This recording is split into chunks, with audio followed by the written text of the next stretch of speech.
hopefully we're live. Not too sure what's going on with the stream. Let me know if there's anything choppy going on, just because it says it's choppy on this end, so I don't want that to be the case if it's coming through. So do let me know. It's probably because I've got a whole load of boxing on tonight, and I'm trying to keep track of everything. I've got Ricardo Bolotniks versus Jose Burton on right now. MTK. This is the golden contract, isn't it? MTK golden contract. Round 7 of 10. I got that on. I got BT Sport. David Oliver Joyce is on right now on the TV screens as well. And then I'm trying to stream as well and keep track of all of this sort of stuff. So, yeah. Hopefully it's not skipping on your end when you guys are watching this, when you're watching us live, or you're checking this back on the replay, however you're doing it. So yeah, I expect this all to pick up later on when it's recovering the Taylor versus Khongsong fight. Hopefully Josh Taylor will be on song against Khongsong. And then Mairis Briedis versus Yuniel Dorticos. Yuniel Dorticos, isn't it? Not Yuniel. I've heard it pronounced twice differently. But Briedis versus Dorticos anyway in the Wbss final, which I think will just be a punch out, really, I imagine. I mean, Briedis can see it out to the end, I suppose. You got volume off. What does that mean, Toby? Let's have a little check. How do I like? Nah, my volume's on, bro. So hopefully you can, unless you're trolling me, Toby.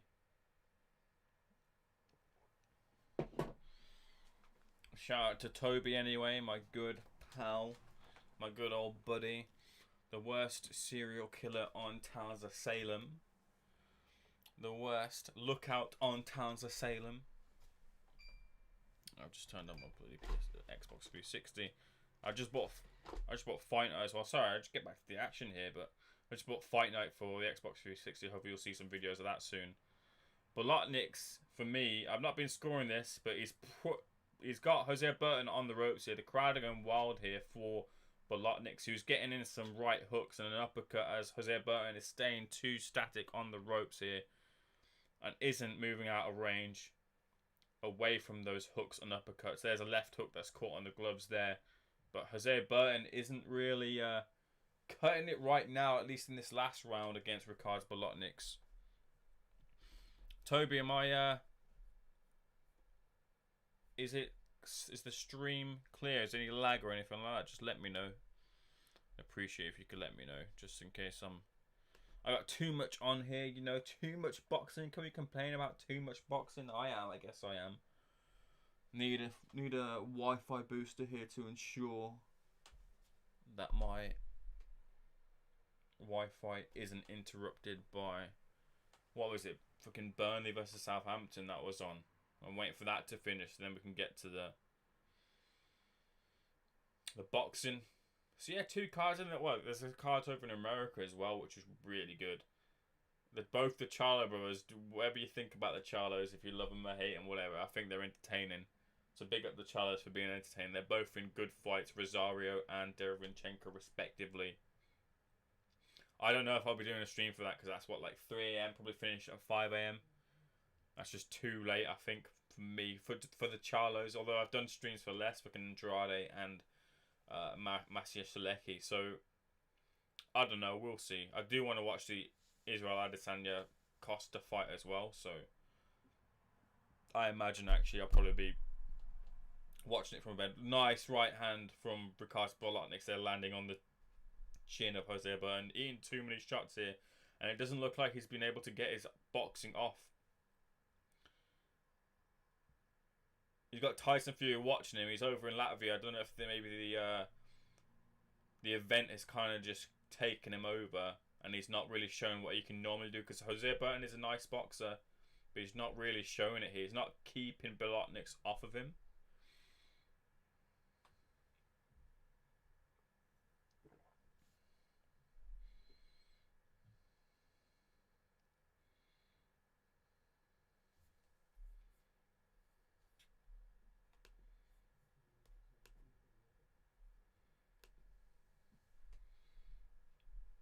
Yeah, Bolotniks, man, he just...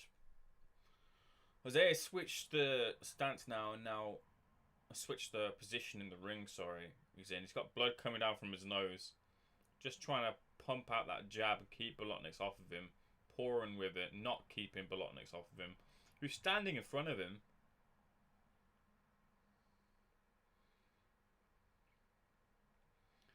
Bolotniks like fainting, kind of moving his arms around. That was really weird. And then a left hook, right hand.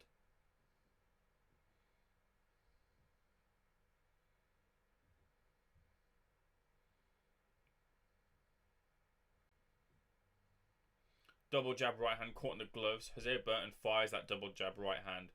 Bolotniks blocks each of the punches. Circling from corner to corner. Resting now on that corner. Jose Burton as he eats a jab as he exits out of that corner. Pouring out the double jab again. Again, just pouring out with it. Then fires that strong right hand and can't see if it got through because the ref was in the way.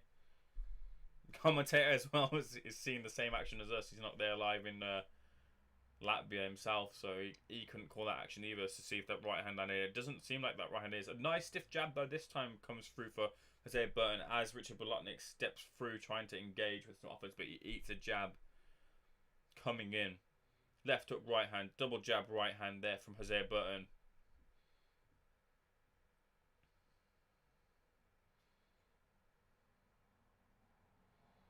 Nice left hook there though this time from Jose. Bolotnik has just dropped his output towards the end of the round. As that round now ends.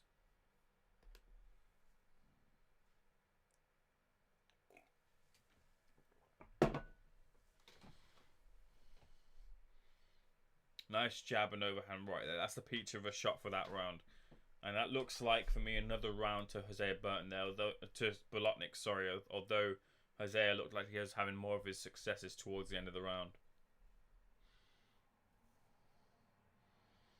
Penny for Tyson Fury's thoughts. Penny for John Fury's thoughts.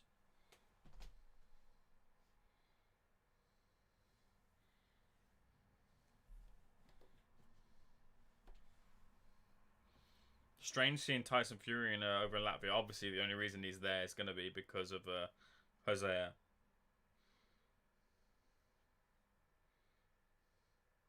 Round 9 of 10. So I think for me, Jose is going to have to do something really big in the last 2 rounds. I haven't watched all the fight though, so F me, dude.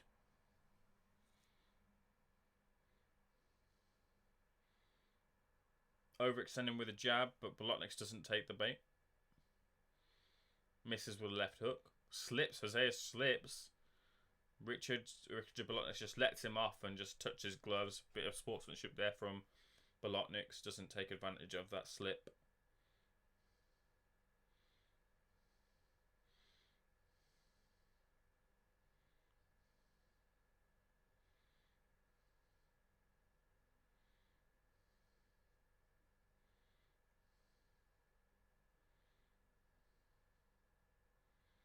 Jab from Jose on the ropes again.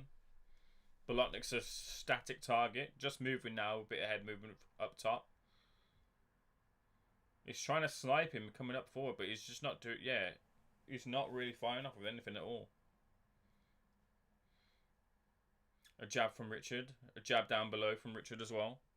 A solid left hook coming below as well. And a right hand as Jose holds the ropes to keep himself up. And he's covering up here. The ref's having a good look. He's covering up well, to be fair, Jose is. Now he's eating a few shots, looks to hold, but can't hold, and Bolotnik is throwing everything at him.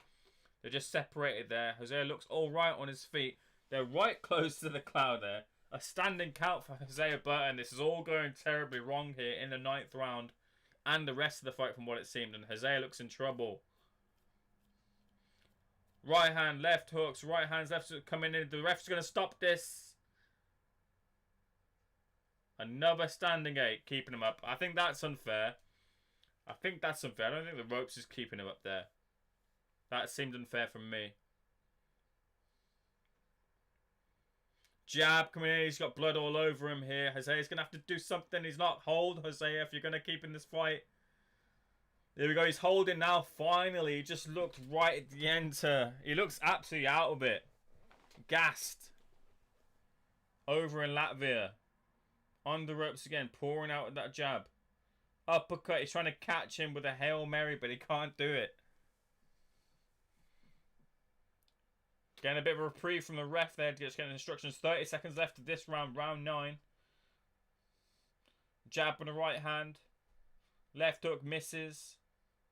Left hook right hand lands for Bolotniks on Jose Burton. 1, 2, 3, 4 punch combination coming back now from Jose towards the last 15 seconds of the round. Not a good round at all. Something crazy is going to have to come from Burton. Unless they pull him out. The corner might even pull him out as well on his stool. He's looked awful here in this 9th round. It's all gone to plot for the golden contract hopes of Jose Burton here.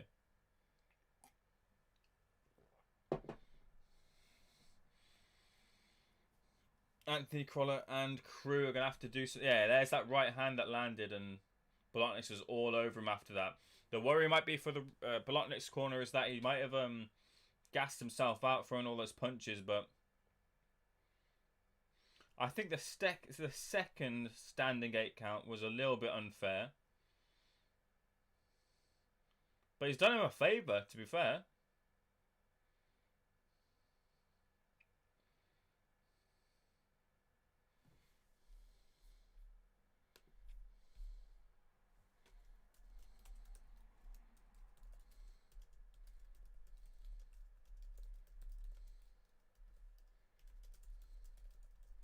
Yeah, there you go. They pulled him out. Oh, no, they haven't. Oh, it seemed like it did. The referees made it seem like it did, but he's gone into this 10th and final round. Joe Gallagher's allowed him to continue. Jab from Hosea. Another one. Another one. Jab down to the body from Richard.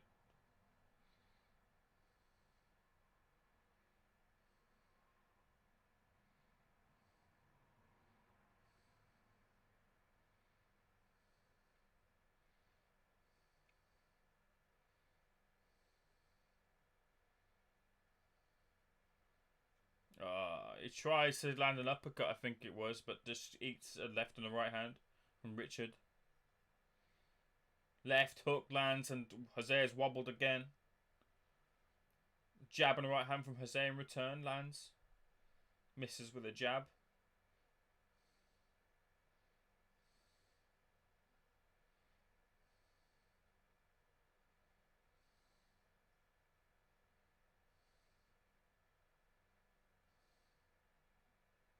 Left hook to the body. He's not like those left hooks at all. Right hand down the pipe misses for Bolotniks. Left hook, right hook to the body is nice from Hosea. Overhand right. And now they clinch. Jab and a right hand from Hosea. Another one. Another jab. Trying to break the guard. Uppercut and then a left hook misses for Hosea. Just unfortunate there as Bolotniks clinches and he eats an uppercut on the inside.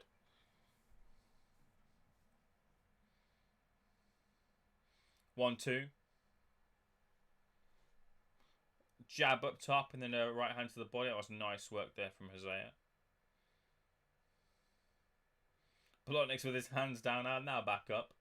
Left hook, right hand from Bolotniks, finding successes throughout this fight of what I've watched from round 6 onwards. On his feet, very confident is Richard now. Left hook to the body.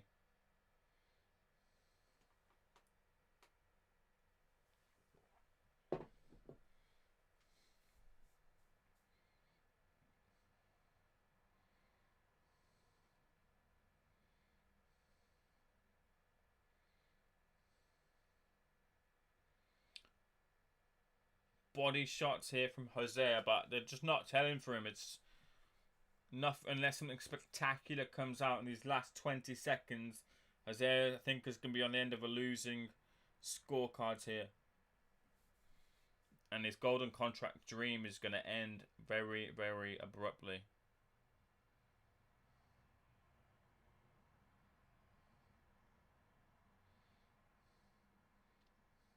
Hosea puts his hands up.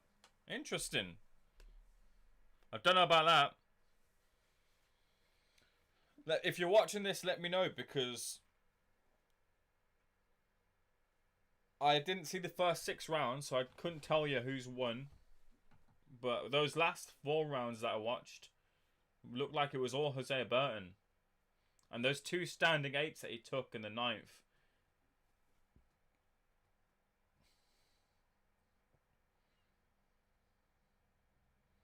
We'll be moving over to the BT Sport card after this as well.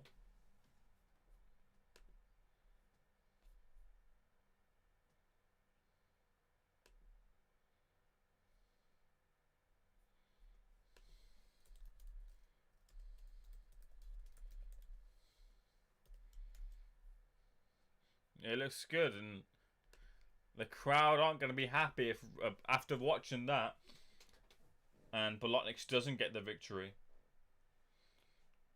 That won't matter one bit to Jose Burton, Tyson Fury and company, Anthony Crolla, Joe Gallagher.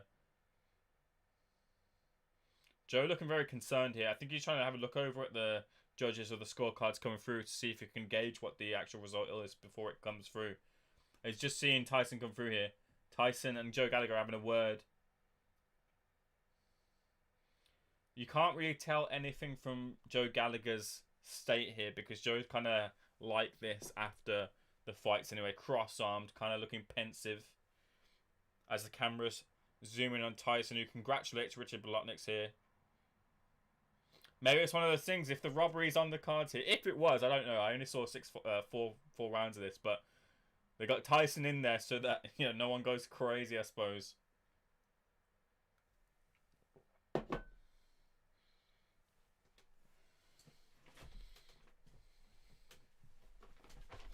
The scorecards can be real interesting. If you're watching this here, 2 standing 8 counts. I think the second one was unfair. But 2 standing 8 counts here for Jose Burton against because Bolotniks. Not good for Jose Burton.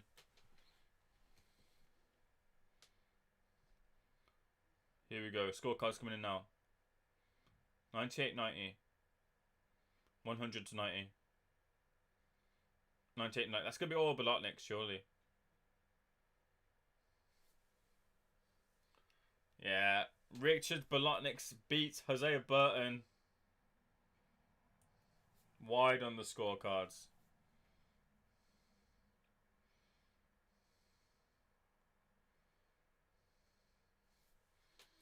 And we'll move over to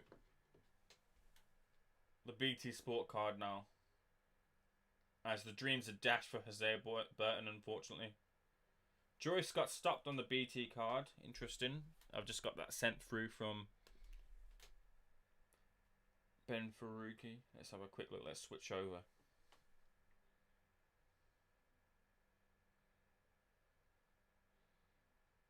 If you're new in here, make sure you smash the like and subscribe button. It helps me out. I'm trying to get to 200. If you can help out, that would be great. Join us on future live streams. Charlie Edwards is coming up. We're just seeing him on the scales now.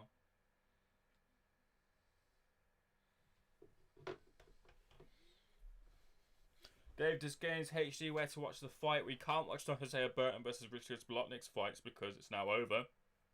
Unless you want to catch it up because it's on IFL TV. You can go back and watch it at any point. The other fights that we're talking about, Taylor versus Khongsong, that's going to be live on BT Sport. And the final fight, which is Briedis versus Dorticos, they might be on at the same time, so I'll have eyes on both of them, is on Sky Sports. I've got 5 of you in here. If you're new here, smash that like button. Helps me out loads. And smash the subscribe button as well. I'm on 174. Try and get me to 200 if you can. That would be greatly appreciated. As we're waiting for the next bit of fights to come through, I'm going to put through a little bit of promo. Some of the interviews I've been doing in the meantime whilst waiting for the big fights coming. Let's check out some of Idris Virgo for you guys. So here's Idris Virgo talking on, I believe this one's on Liam Williams. So let's check this out. Even Liam Williams, okay, he's a decent boxer. I would love to fight him for a title. He said, "Oh, I'll come to your gym, Idris, or come and spar." Mate, it's Wednesday. Where are you? You know what I mean? Simple as. They're just doing it for social media. If you're going to back up your words, back up your words. You know what I mean? I'm going to back up the words. I said, "Listen, Williams, if you want to come down and spar, come to my gym." Simple as that. I'm not running from you. Yeah, you're a decent boxer, but if you want to fight in the future, I'll fight the guy. I don't think the guy's all that. You know what I mean? little clown. They're all clowns.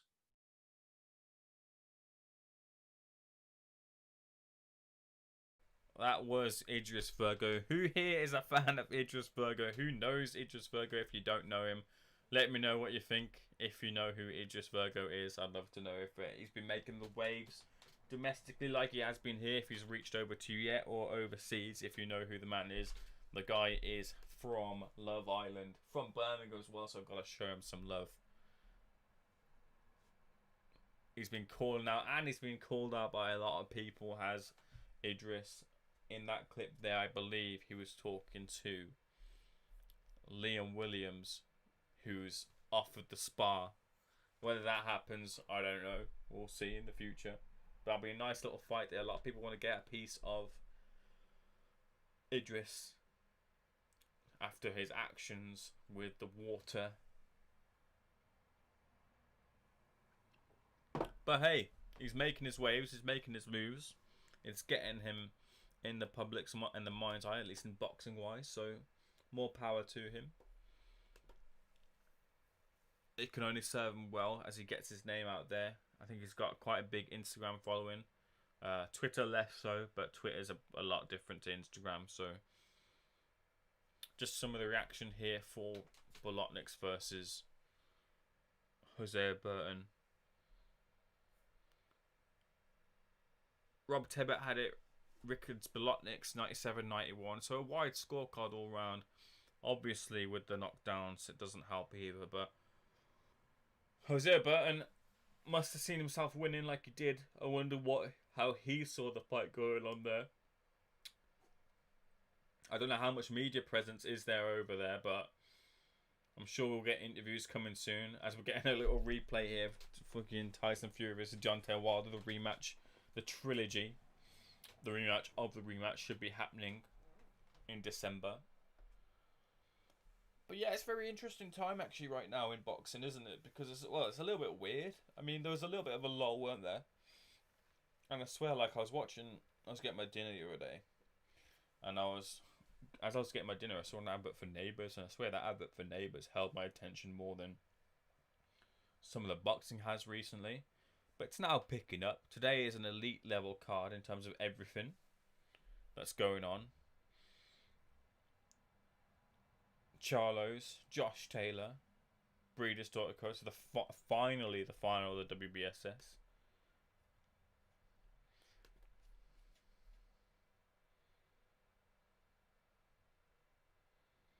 So this is what happened. Joyce got stopped on the BT Sports card. Let's have a look at this.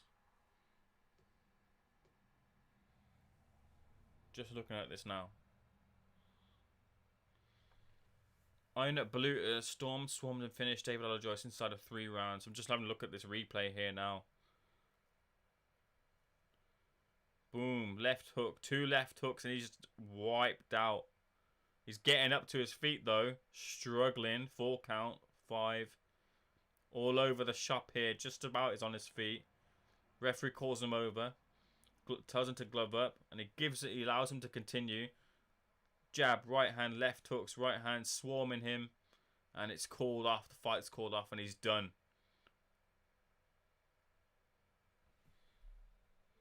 And that's another loss on. I think he's had 1 loss before David Oliver Joyce, but he picks up another loss there, but it was stopped by Baluta.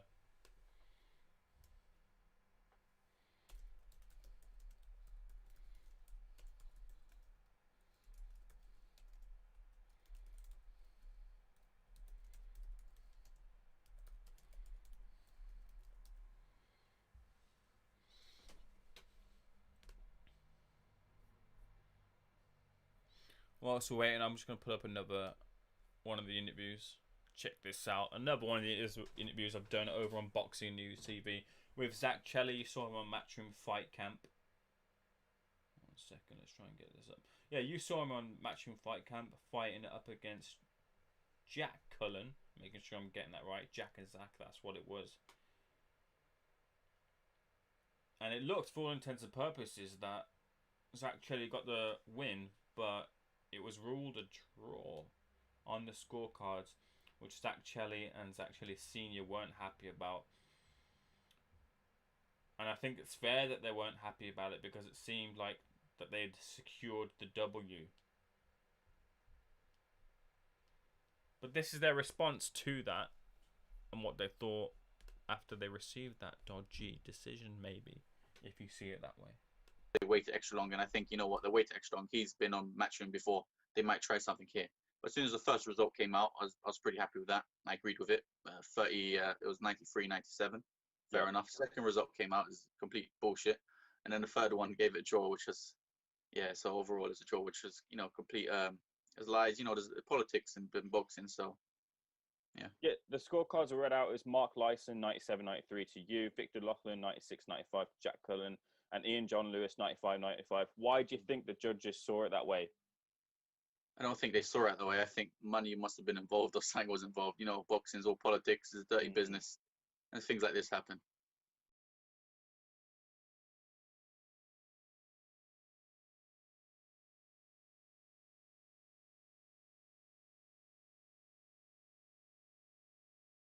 That was Zach Shelley and myself speaking about the scorecards there on Matchroom Fight Camp as I'm just pulling up the BT Sport card on my phone.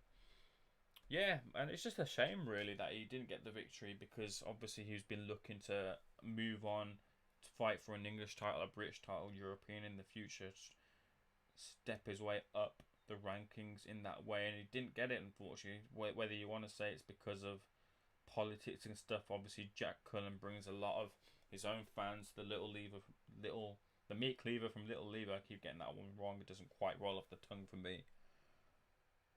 But yeah, he sells a lot of tickets in Manchester at Manchester events, and whether they want to keep that, because if he takes another loss, then it doesn't look good for him, does it? Because no one wants to be coming off to watch someone who's going to potentially be losing, so he might have just got the rub there just to keep that thing going, because Eddie's, after losing like your crawlers and that in the Manchester area, he's trying to build and keep those tickets there. He's recently signed Zelfa Barrett, he's got Jack Cullen there as well, trying to build up that area and keep it going because it's a real hotbed there, and he knows he can sell out venues there, and he's another 500 tickets sold towards selling out venues. So who knows? I'm not really saying that there was something underhanded, but I can see why people would say that there was underhanded actions happening there, which stopped Zach Shelley from getting the win, which is a shame. You never want to see it that way. You never want to watch boxing and come off seeing that, but it just seems that all too readily and easily that seems to be happening. But hey, we can only really watch on really as it happens. Unfortunately, we're just getting a little promo here for Charlie Edwards now. Fight should be happening very, very soon. We'll be talking about some of the boxing news as well that's been going on. As well, if you're in here, we will be doing a post-fight review on Boxing News TV. So do check that out as well. Let's have a look.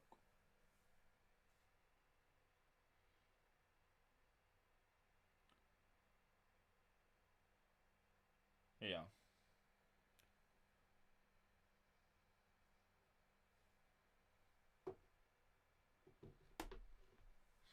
Right then, we're back on. Let's check this out. Do check that out as well. Making sure we're live and all that sort of stuff. So yeah, Charlie Edwards versus Carl Williams, I believe it is, coming up next.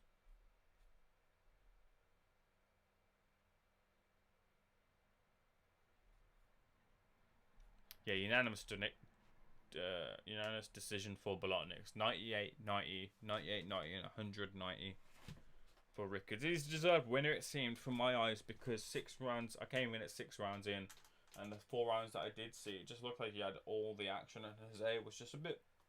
I'd be very interested to see what was going on there, because it didn't seem like the usual Jose Burton. Is anyone watching this Lickle Man? I haven't seen Lickle Man at all, but he's been boxing. I believe he won. Someone sent me a video of Lickle Man. I think he got the stoppage over Chiboob. Best fight I've seen in a while, is that what people are saying? Fucking hell, that's bad, that. Left hooks, right hooks, left hooks, right hooks from Little Man. I'm watching this on Twitter as he drops his opponent. Okay, now.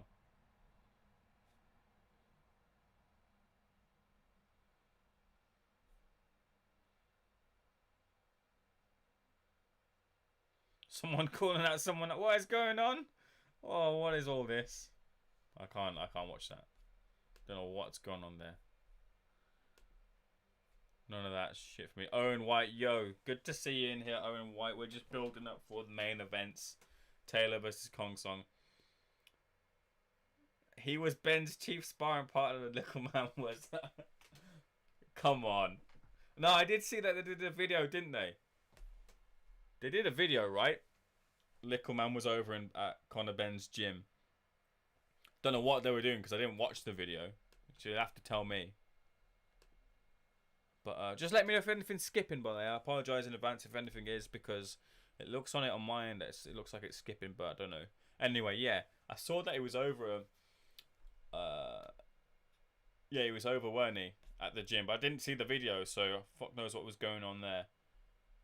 But yeah, it looks like people enjoyed it. I've seen a lot of reaction on Twitter. People enjoying Little Man, so I imagine we saw him on IFL. I saw him on some other platforms as well. So I imagine he'll be fighting more, and more eyes will be on him. Was it pay-per-view? Just Pissing About was a good video. I have to check it out. I did see bits of Conor Ben and Vidal Riley, and there might have been another video I saw because Conor's trying to build his YouTube channel, isn't he? Trying to build that side, which is fair play for every boxer to build that. I think every boxer should build a YouTube side of it. Conor Ben's doing it. Josh Warrington's doing it. Dylan White's doing it, but he's kind of slowed down a bit. Even in the lead up to the fight with Povetkin, he slowed down with the output on his YouTube, putting a few things out. Which fight, Armando Benetti, are you talking about? And I'll let you know which fight is it that you're asking is over.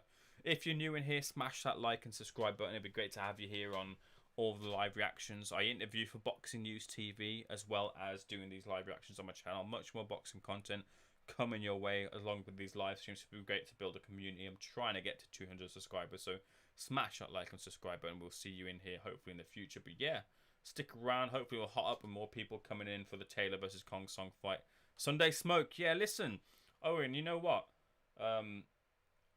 When this coronavirus... Which fight? Armando, which fight are you on about? And I'll let you know. When this coronavirus goes and we're allowed to... The restrictions are lifted and stuff, I'd gladly go to fucking Sunday Smoke and try and get in the ring. With like a novice, don't get me wrong, I'm not a fucking great boxer myself. I do a bit of sparring, but I'd happily do... If there's someone like my level, I'd happily do it on a Sunday Smoke. That'd be crazy. I was supposed to get an interview with Chris Congo because Chris Congo's on those Sunday Smoke videos because obviously Chris Congo is Dylan White's fighter. But yeah, we'll hopefully get an interview with Chris Congo at some point soon on Boxing News TV. But yeah, I'd love to do that, man. I'd love to go over to that gym and do a bit of sparring myself. But yeah, I'll probably get sparred out anyway. But yeah, which fight, Armando? If you haven't put in the comments which one it is.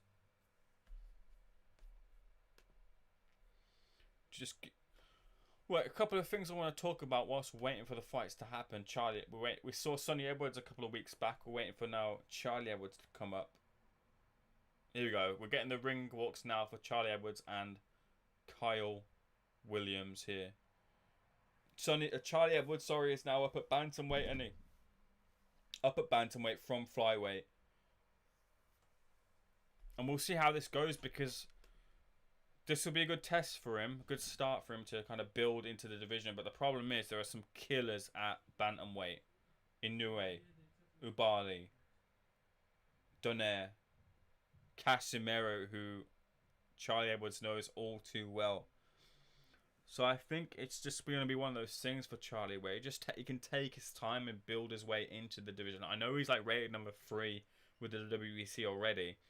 But they're all fighting each other, aren't they, anyway? Like, Inoue's tied up with Maloney. Ubali's tied up with Donaire.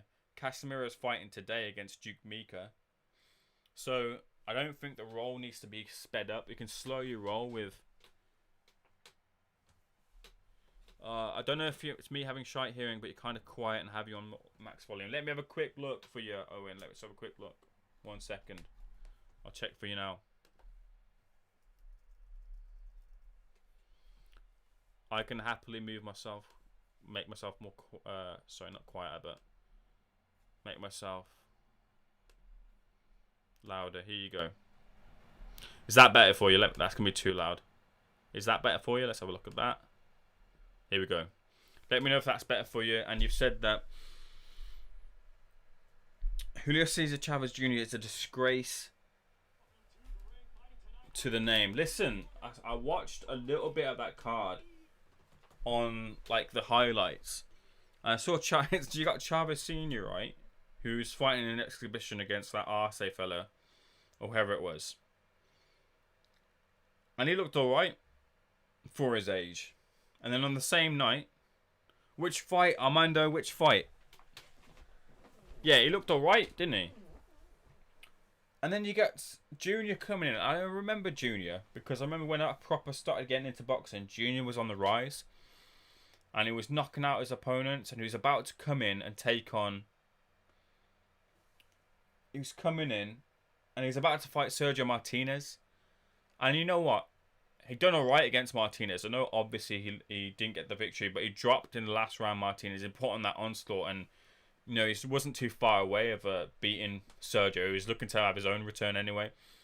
Did it start? Which fight? Which fight are we asking to start? Right now it's Charlie Edwards versus Carl Williams. Next up is Apinun Khongsong versus Josh Taylor if you're on about that fight. If you're on about Mairis Briedis versus Yuniel Dorticos, that fight hasn't happened just yet. I have to switch over my PlayStation to make sure I've got Sky on to put that on as well. If the Burnley versus Southampton card hasn't finished yet, it won't be on just yet. We won't be able to pull that up. But we'll have both eyes, one eye on each of them. One on Sky Sports, one on BT Sports to check out both fights and have that action covered for you.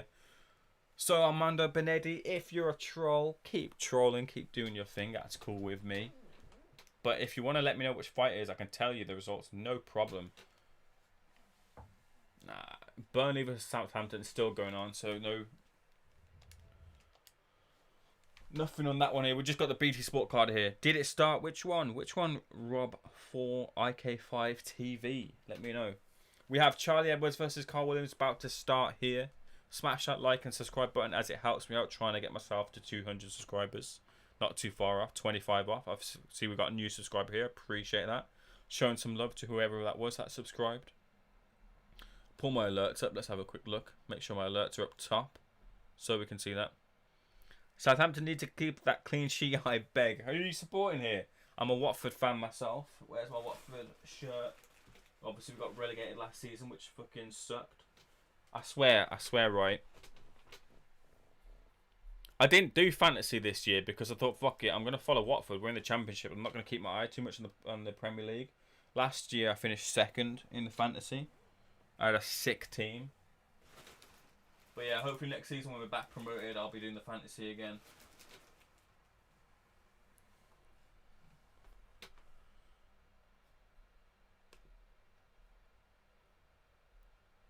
Just getting their last instructions. Charlie is against Kyle now. We'll call the action here. Charlie looking mean, lean. He looked so drawn, didn't he, down at Fly? And now he looks like he's put on a little bit more. Looks more like fleshed out, doesn't he? Look like proper skinny. And you can see like a bit more flesh on him now. A bit more muscle on him now as well.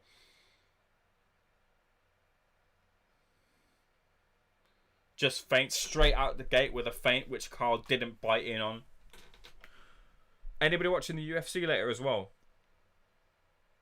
Because I don't know. I don't know whether to stay up or... Yeah, fair. So we beat you. We beat you at Vicarage Road, 3-0. Troy Deeney. Ishmael Assar. Yeah, no, that's fine. He looks alright. He looks alright because I just remember how gaunt he looked. He looked like skin and bone at Fly.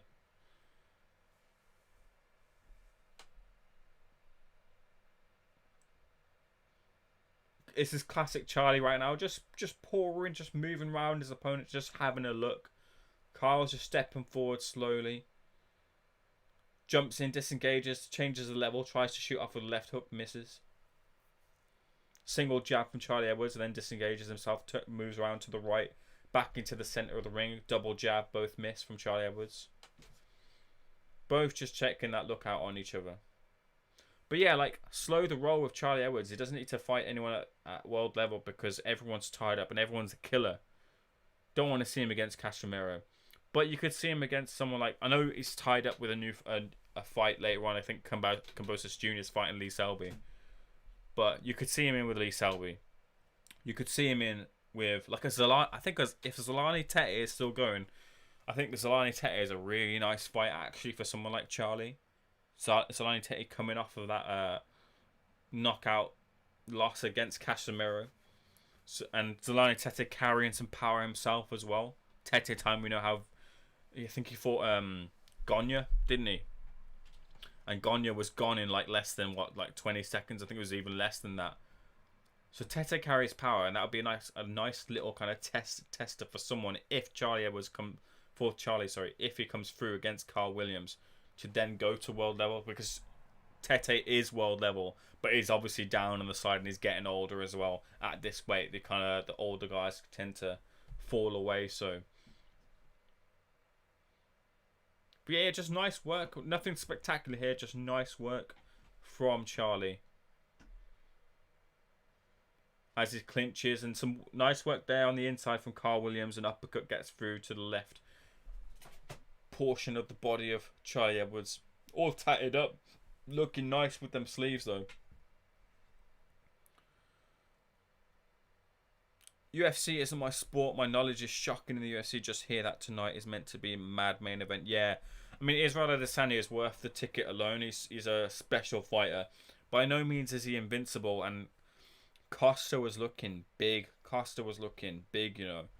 But like I'm not as diehard of a UFC fan as I am more of a boxing fan. I wouldn't even say I'm like a boxing expert. I'll just say like I enjoy watching and know a bit about the fighters, and I'm interviewing and shit like that. But I'm enjoying UFC. I'm enjoying the fights that they're putting out. So yeah, that's gonna be a great fight. And they got, I don't know who Blachowicz is fighting, but everyone's chirping on that Khamzat Chimaev as well. And I'm not sold on him just yet. Look, he's brilliant on the ground. That guy he fought where he knocked him out with a punch, I mean, it didn't really look like he was going to offer much. Yes, he is legit, but he looked like he lost before he got into the ring, man. Come on. But yeah, we'll see once Khamzat comes in up against a more credible opponent, see if he has it his own way. But that way of wrestling right now, that Khabib way of wrestling, that Dagestani wrestling is just killing. It's just killing people, taking it down to the ground. Khabib can throw though as well, don't get me wrong, but yeah, when he fought Martinez, he looked so drained. Dude, remember when he fought Martinez and that left hook coming, or whatever hook it was coming late to the body, and it just killed him. And yeah, it was dirty, it was late as fuck, right? And then they gave Martinez the win. And then Sullivan turned it round to a no contest, alive and in action. Nice little left hook right hand there from Carl Williams. And in return, Charlie Edwards puts in some body work to the bank there, just letting him know he's not going to have it without an answer. But that was nice little work there from Williams. And then he ekes the jab as well. I'm listening to Tim Bradley calling the action here, ESPN stream.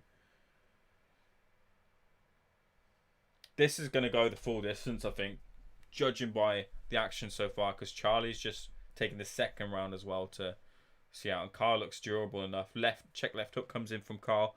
Edwards sees it come in. Good body work there from Charlie, though.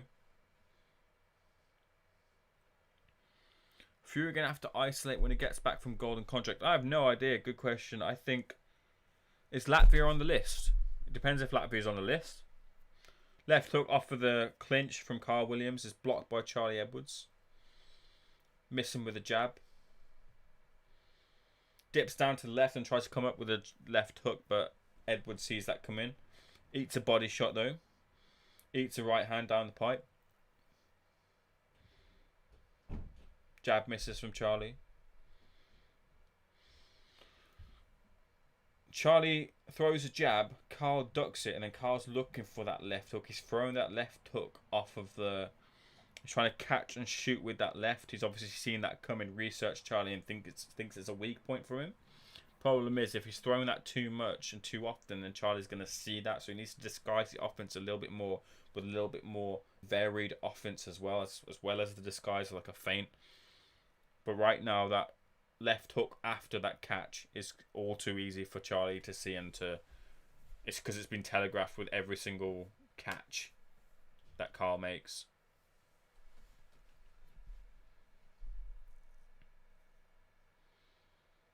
There he is. There's that left hook again after he ducks down from the jab. He's doing well. Carl is doing well to actually get on the inside first, but then that second phase of then throwing the offense is missing. Nice left hook there to the body on the clinch. The inside work there was good from Carl, but he also eats a little short uppercut as well from Charlie.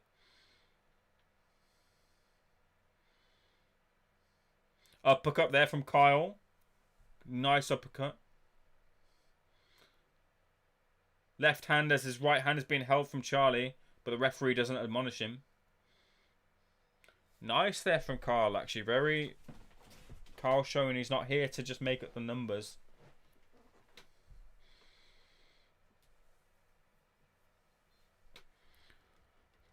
Yeah, that Martinez fight was mad. Was on the Loma Luke Campbell undercard. Was my first ever fight night I had gone to and was such a good night. Yeah, I think...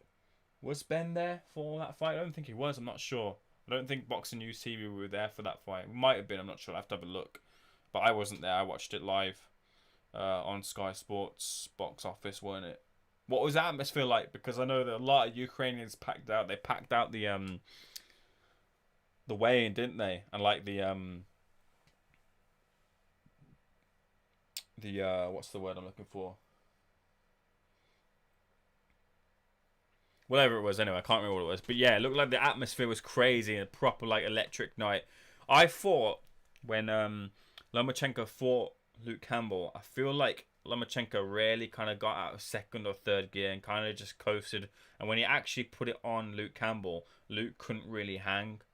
And it looked like at points he could have got him out there. But to be fair, Luke was doing well with just getting a few shots in. And I think one point it might have looked like it hurt Lomachenko to the body. But Lomachenko was just different class, isn't he? I thought he could have got him out there a couple of times. He could have got Luke out there a couple of times, but wasn't meant to be. He's fighting Garcia next, which should be nice. I think he's got a better chance beating Garcia than he has, obviously, Lomachenko. Lomachenko versus Teofimo Lopez, that's another discussion.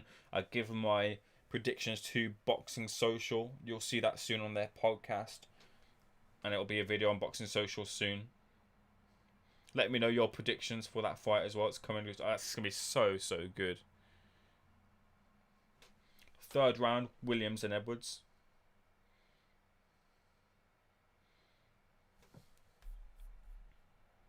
He's got a better chance beating Garcia than he has, obviously, Lomachenko. Jab and right hand from Carl, pushing Charlie back. Single jab to the body, jab and right hand from Carl. Blocked on the gloves, Charlie. Overhand right misses from Carl, and Charlie was able to get a jab in and a right hand. Jab to the body, jabbed up top from Kyle. The jab to the body got through, but the jab up top didn't.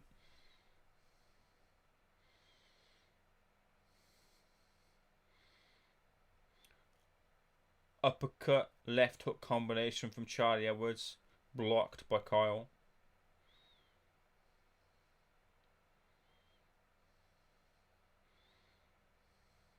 Feint's not coming as much now from Charlie in the third round. 1-2 lands for Charlie. That was a good shot. Williams trying to brush forward, bum rush him and get in the clinch. And he does in the clinch get off an uppercut. Partially blocked by Charlie Edwards. Single jab lands for Charlie. Single jab right hand misses. Jab lands. Right hand left hook from Carl misses. The clinch and a push just offsets the balance of Kyle. And the referee tells Charlie not to push. Jab right hand. And on the jab right hand, as the right hand is thrown by Kyle, a left hook comes through for Charlie Edwards. And then he moves off to the centre of the ring. Yeah, that was a right hand to the body from Kyle lands. Single jab in the gloves of Carl Williams. Jab gets through for Charlie. One shot, two shots kind of coming through here. No, not the 3-4 punch combinations yet from Charlie. He only really uses them when Carl finds himself in rage after the bell. There's a bit of a clinch going on, but the bell is rung and they both go to their respective corners. Yeah, lots of Ukrainians were there. Owen White, shout out to Owen White, by the way, giving us the commentary here. Great to see Owen in here. Yeah, lots of Ukrainians were there, but it was such a good vibe between them and the Brits. I think we all wanted to appreciate the Loma greatness. Man, I wish I was there. I wish I could appreciate the Loma greatness. But I wasn't interviewing back then. I didn't join Boxing News TV, so that's a shame. But future fights, we see Sonny Edwards there. Sonny fought with. He's getting a lot of hate for his hairstyle, weren't he? But Sonny, yeah, I think he wants Maruthi Mithilani. I don't think he'll get there. He'll get the WBO. Oh, who's the WA? Is it Mithilani? I'm not even sure. But yeah, he's looking to fight Maruthi Mithilani. Don't know how we'll get on there. Mithilani's a tough fighter. That'd be a really tough fight for Sonny.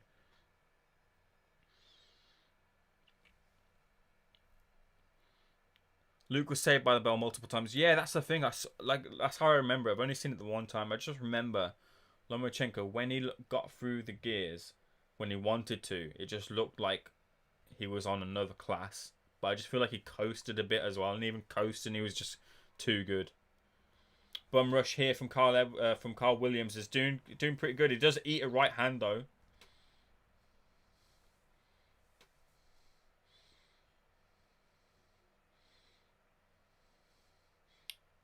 Nice jab, rocks the head back of Kyle. And again, partially blocked though. Another jab. Another jab, another jab. Triple jab there. Just trying to posture, get back to the center of the ring.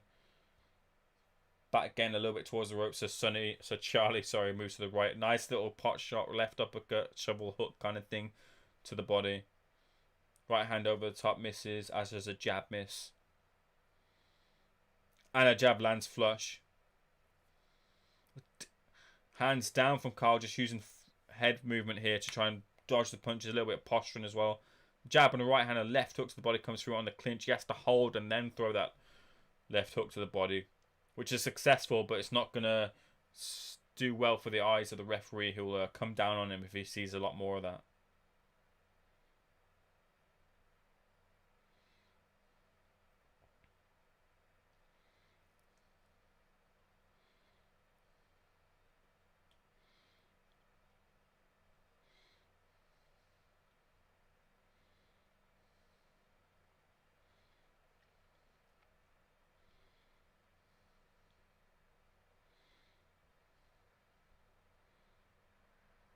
Left hook lands. Not a lot of action here. Both the output from both fighters is kind of dropped as they exchange a jab and a right hand. Single jab lands for Charlie on Carl. Right hand to the body. On the clinch here, this is where Carl gets off his work, but Edwards was able to disengage from that clinch. Right hand lands flush. Kyle just shakes his head. But you know when a boxer shakes his head, they're saying, yeah, really, actually, that did land well.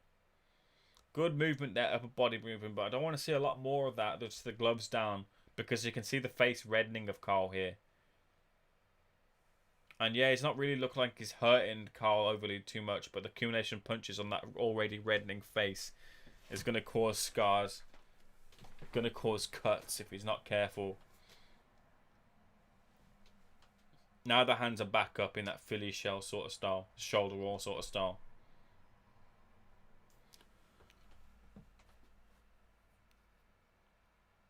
Garcia gets stopped against Luke. I don't know if Garcia just yet. It's hard to gauge where he is. I can't do it just yet. There's a lot of hype around him. And the guy is potentially a star. He's got everything you need for it. He can talk. He's got the looks.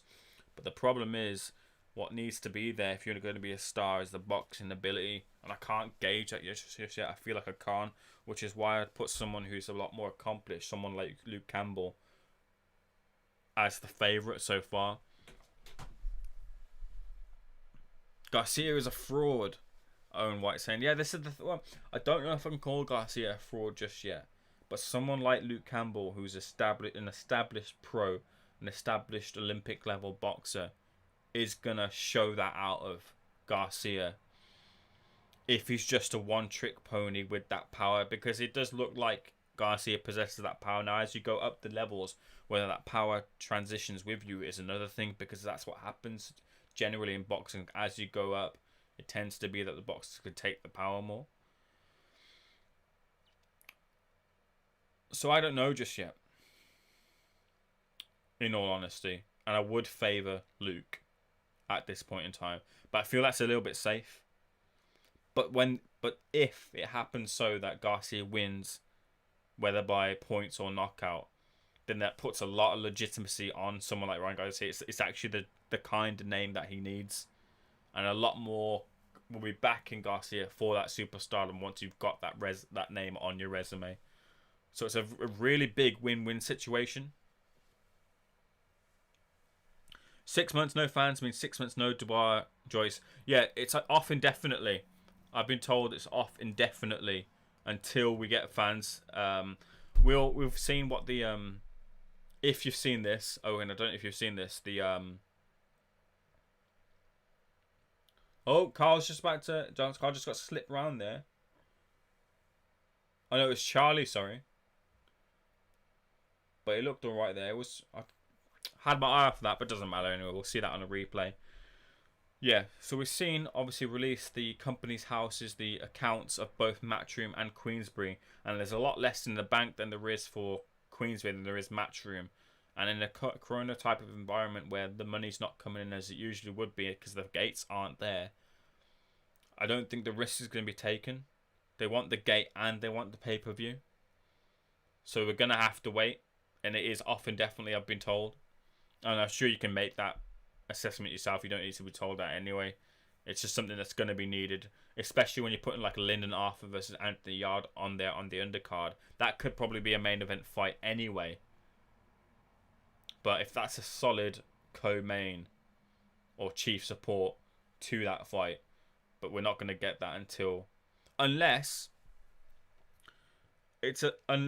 there's a site fee, unless they want to send it over to Dubai or Saudi Arabia or whatever, unless someone like that, a country like that comes through and they can get that site fee from that type of country, then the fight happens on top of pay-per-view, because that will cover that lack of gate, because the site fee would be massive. But I don't know if that interest is there. Unless it's the top, it's there, it will be there. But lesser fights have been there over Saudi Arabia. Khan versus Dib. Khan's a bigger name, though, it has to be said, over in the Middle East.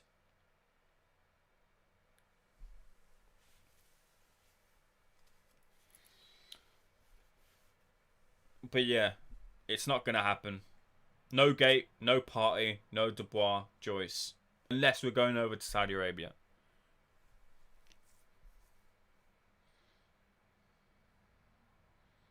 It was just a trip, just a slip there from Charlie. So, did the shot come in? Yeah, no, it was a right hand.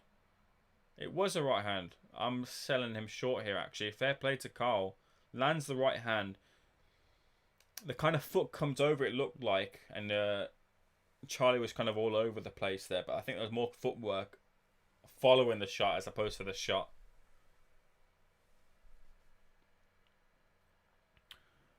Also, opinions on Usyk versus Chisora. So I was speaking with Steve Wellings on the Boxing Asylum Nut House Patreon podcast. If you haven't already, check out the Boxing Asylum, the best boxing podcast out there. And that's just not my opinion, that's fact. Opinions on Usyk versus Chisora. I think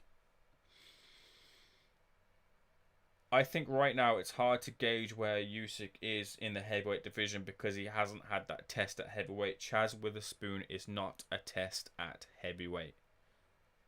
You can't go through Chaz Witherspoon, beat him, and then be ready for a Wilder, Joshua, Tyson Fury. It's just not conducive. We need to know from Chisora. We need to know, from Usyk, whether he can take a heavyweight crack, whether he can take the heavyweight pressure, and then stop or win on points, whatever it is. But we need to know that gatekeeper-ish type of level opponent, if he can come through that. And Chisora is great for that. But what I don't want to see is just fine if you see it, but what I'm trying to say is I want to see Usyk take a few cracks against Chisora to prove that he's not glass at heavyweight level. I want to see him have those rough little moments so that I know that he's competent in terms of his chin at that point. You know what I mean? Because it's just it's so different when you're coming from cruiserweight and your heavyweights are north of 250, 260, whatever it is. It's just it's a new environment, and I just want to I want to see that test happen, see that chin be checked. And Chisora will do that. Chisora will bring the pressure for however long it lasts. I see the fight being stopped though. I see Chisora walking into too much, and eventually the towel will come in if he doesn't get the stoppage. Much like in the way that Tyson Fury dealt with Chisora and just kind of pieced him up at a distance. But I do want to see Usyk come through some fire. Just saw Parker on Twitter. What did you see? I'd love to see Garcia get slapped about by Tank. You know what? Like, I'm not too much of a hater on Garcia. I just want to know where he is right now. We are in round 6 of 10. Carl Williams doing alright against Charlie. Not winning, but doing okay against Charlie.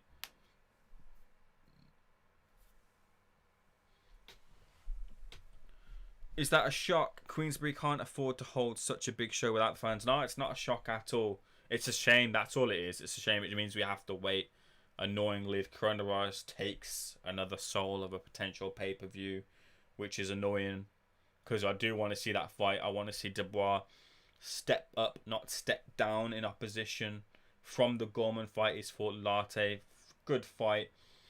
Step up? I don't know. Not really. Who else has he fought? Fujimoto, load of crap. And then he fought Spin to Win, Ebenezer Tete, crap. So he stepped down after Gorman as opposed to stepping up. And yes, there's lots of time, and the heavyweight division at the top right now is a mess. You don't need to get involved in there. You can slow the roll on someone like Daniel. But there are still better opponents out there. There's still better. Like, I'd love to see him against Bryant Jennings or Bermain Stavern if he's still knocking about. Those type of fighters there, just to pad out the record a bit, because he doesn't need to be in with the Whites, Furies, Joshua's, etc.'s. Don't need to go there with Tyson, with Dubois at the moment. But Joyce is a more than credible name for either of them. To be fair, it's not just this isn't all about Dubois. It's about Joyce as well. He's getting on here. I think one of the great things about that the coronavirus times have shown, where the fans aren't there, we've got to hear actually the thudding power of Joyce that he has. And although those punches look like they're slow, they fucking pack a punch, don't they? Tim Bradley singing on the commentary. We'll get Welling singing later on our post-fight pod. We'll hopefully have more of you guys in here as Josh Taylor comes in.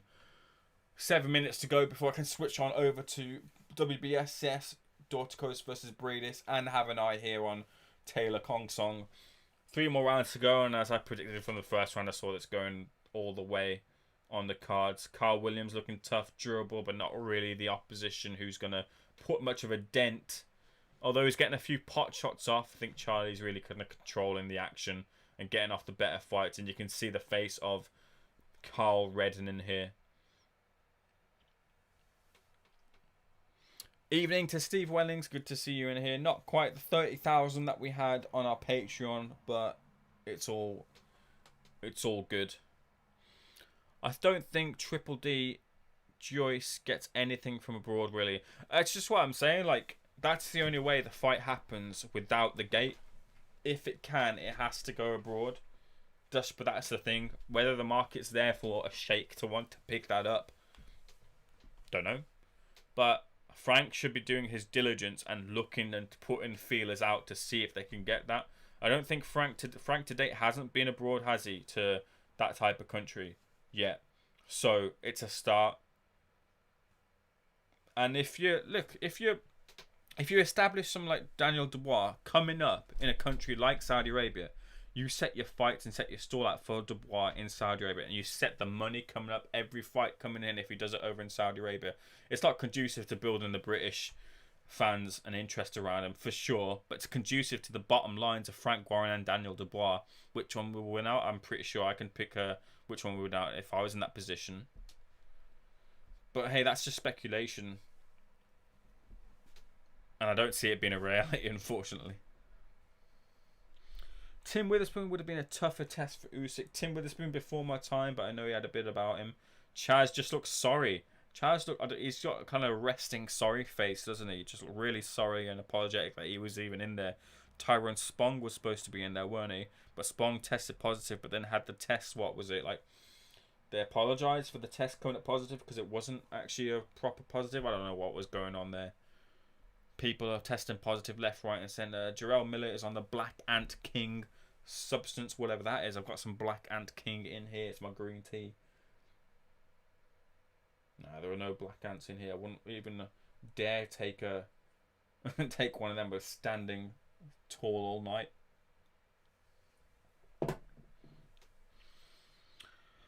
When saying, I always think people underestimate the Fury wins against Chisora. Yeah, listen, the thing is though, Chisora, depends how you see it. For me, I think Chisora is a better fighter from when he fought Fury those 2 times.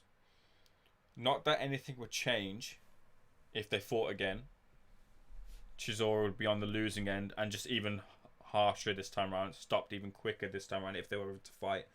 But I just think he's more experienced in his craft of hunting down his opponents, trapping them, cutting off the ring. But it's weird with Chisora, you never really know. I think recently he's been a lot more consistent in his performance levels as opposed to him being any different. Because against your like Caballeros and such, where he's just going over and getting beat, he doesn't really show himself or what he normally is about. But recently he's just been more consistent, whether that's down to David Hay or he's just kind of honed what he is to the peak of what it can be when it comes to being in the ring. Who knows? But I think he's a lot more consistent in the performances and the way he boxes. And he wants it maybe a bit more, because if it's going to happen for him getting a world title shot, it's going to have to happen pretty soon. But me and Steve were saying this, like, look, a loss against Usyk, even by stoppage, doesn't mean the end of Chisora. Once you start dropping down the levels and you lose to like a Babic or a Fabio Wardley, then you're done. But Chisora won't fall heavily down the ladder once or if he does lose to Usyk. What will likely happen is you might see Chisora versus Allen, Chisora versus Price again, Chisora versus Zhili Zhang, Chisora versus fucking, what is the name, Shondell Winters, if we want to see Chisora built back up. The guy brings in too much of a gate for London for Eddie Hearn to drop him after Eddie Hearn not to use him, or the retirement to happen after this fight with Usyk. But the thing is, Chisora is a bit of a strange one, and he's always just a little bit like, I'm not sure what to make of him. Uppercuts here from Carl Williams. But yeah, like, you know Cameo, the site with Cameo where you can like get a 30-second shout out from whoever you want, right? Chisora's doing that on Cameo, and he's just saying the strangest things and then uploading the strangest things. He uploaded like some hyenas chasing a lion, and then the lion's coming back and chasing the hyenas, and I think eventually catching one of the hyenas onto Cameo. I think he might have confused Cameo with TikTok, so I don't know what's going on there. But yeah, anyway, we'll see where the mindset is for Chisora if he wants to continue. But I think he will, even if they've lost for Usyk. There's an exchange going on here. Charlie Woods has planted his feet now up against the ropes, trying to throw punches and bunches and offset Kyle. But he's not got that pop just yet to at Bantam here. At least it seems. Eats a left hook to the body and a right.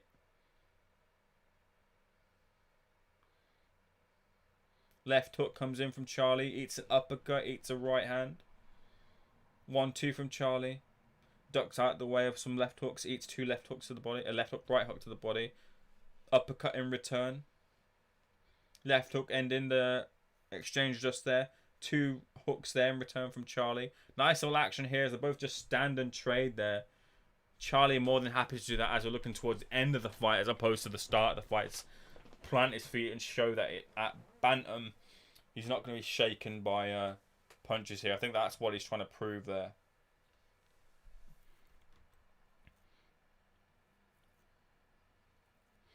Fight might not even happen at all. Big blow for Frank that. You know what? I'm going to ask this later. Like, pay-per-view, not pay-per-view. Bob Arum has it right, man. In a time where we're in a coronavirus times, right?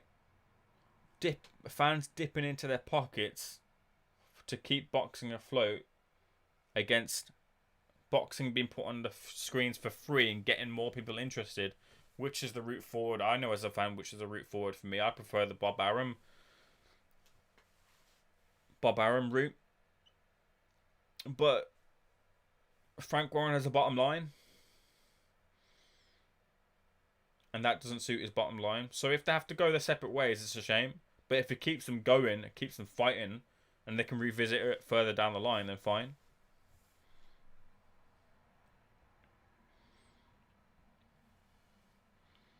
Miller just likes to shag, not using beds. Lots of shagging.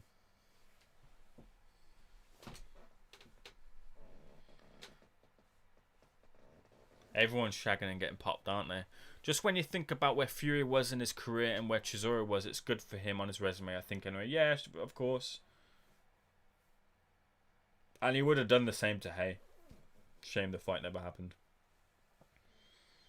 He would have kept Hay at range, kept it boring. Hay would have looked silly, lunging in with shots. And it would have been on the scorecards, easy night for Fury. Left hook from Carl Williams, a clinch now from Charlie. Round 9 of 10. 2 minutes left to go. Right hand left hook Charlie, and then he looks to disengage by moving off to the left. Ties up his opponent towards the ropes. Being a bit cute here, stopping the offense coming back from Carl. Right hand there from Carl. Eats a right hand in return. Left hook to the body, Carl. Pushing his opponent on the ropes. He's got Charlie trapped here. Charlie punches back with a 3-punch combination ending with a right hand. 1-2 from Charlie. And then a right hook. Then moves off to the right. Back in the center of the ring. Jab and a jab again.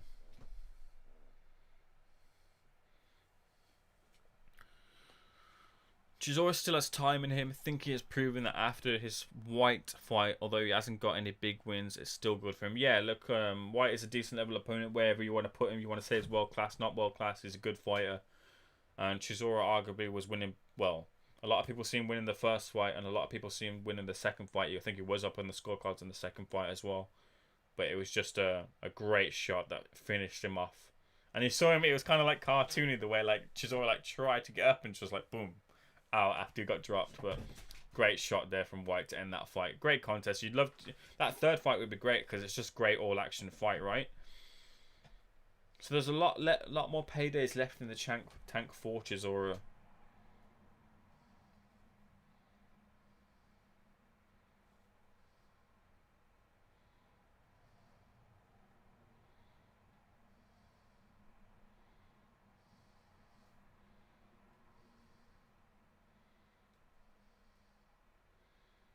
Tim Bradley not too happy with Charlie's performance here.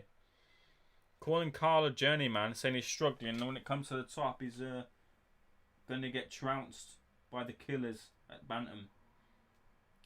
Which is hard to argue against, to be fair. I wouldn't be shocked if Chisora could pull out something against Usyk. No one knows how well Usyk can handle a big shot from a big heavyweight. That's what I was saying to Steve. This is the thing. I want to see Usyk take shots, because if he can't take shots, then up against Fury, up against Wilder, up against Joshua, these are hypothetically, up against even a Dillian White, up against any really, even against Chisora, any real legitimate heavyweight, he's going to come unstuck.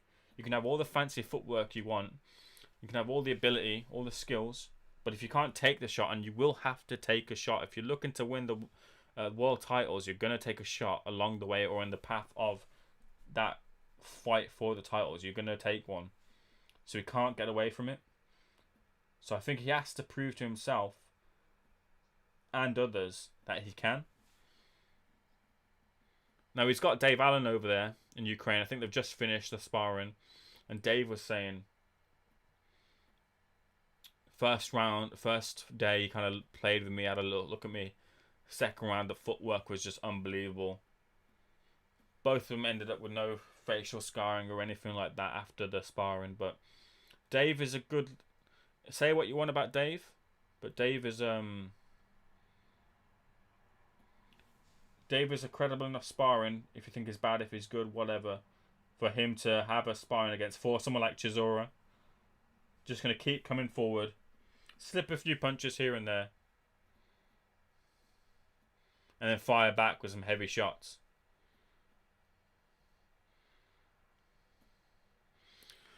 Like Usyk is my fave, but like can't say 100% Usyk win. Yeah, no, don't. Just like anything with the heavyweight division we've seen recently, you can't rule out anyone, even if it's a fucking. Well, maybe you can rule out fucking Chaz Witherspoon against Usyk, but you can't really rule out anyone in the heavyweight division because a crack that lands at the right time, right place, right time, and then you're gone.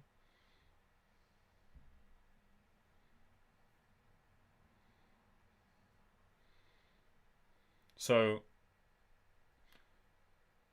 Chisora winning would be incredible. It would be like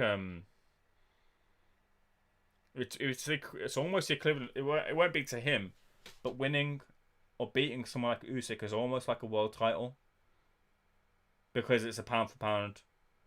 If you do pound for pound and all that sort of stuff, if you put him there, which a lot of people do, he's a pound for pound great right now. Although obviously, if Chisora wins, they'll say he was a bum. He wasn't cut out for heavyweight, which isn't fair. He's at heavyweight, therefore you got to put him there and judge him there at that weight.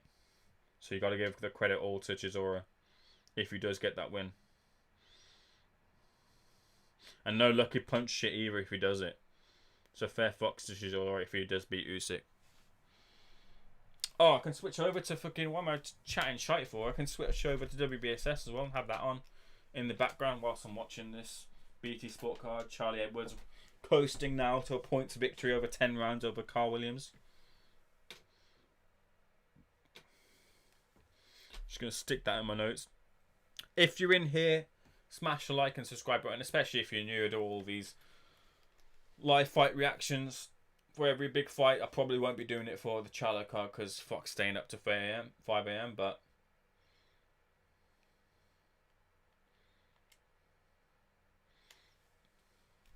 let's switch on over.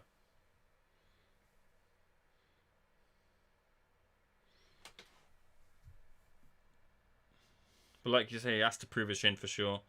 Dave Allen, Ukraine Diaries cracked me up. I only saw the two of them, so I can't say too much about all the diaries. What was the other one, if there were other ones after that? Because I didn't see it.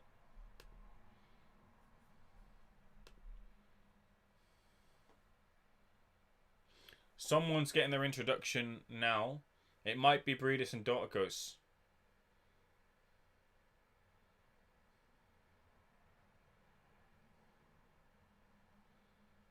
Let's have a look.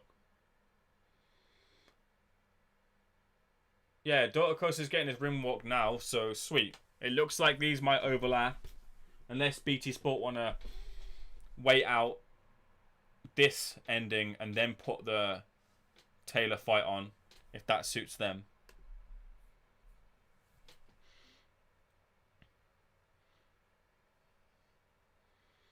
But yeah, whilst we're waiting for the ring walks and the introductions to be done for Dorticos and Briedis, we're going to get the official decision, which will see Charlie Edwards beat Carl Williams unanimous decision on the scorecards. I'm going to take a quick toilet break, and whilst I'm having a quick toilet break, I'm just going to switch on for you a quick little scene from an interview I did recently with Idris Virgo. Let's show some love to Idris Virgo, show some hate if you wanna to Idris, and see what he was saying about Luke Williams recently. Liam Williams, sorry, fucking hell, how did I get that one wrong? Anyway, let's check that out. Even Liam Williams, okay, he's a decent boxer. I would love to fight him for a title. He said, "Oh, I'll come to your gym, Idris, or come and spar." Mate, it's Wednesday. where are you? You know what I mean? Simple as. They're just doing it for social media. If you're gonna back up your words, back up your words. You know what I mean? I'm gonna back up the words. I said, listen, Williams, if you wanna come down and spar, come to my gym. Simple as that. I'm not running from you. Yeah, you're a decent boxer, but if you wanna fight in the future, I'll fight the guy. I don't think the guy's all that. You know what I mean? Little clown. They're all clowns.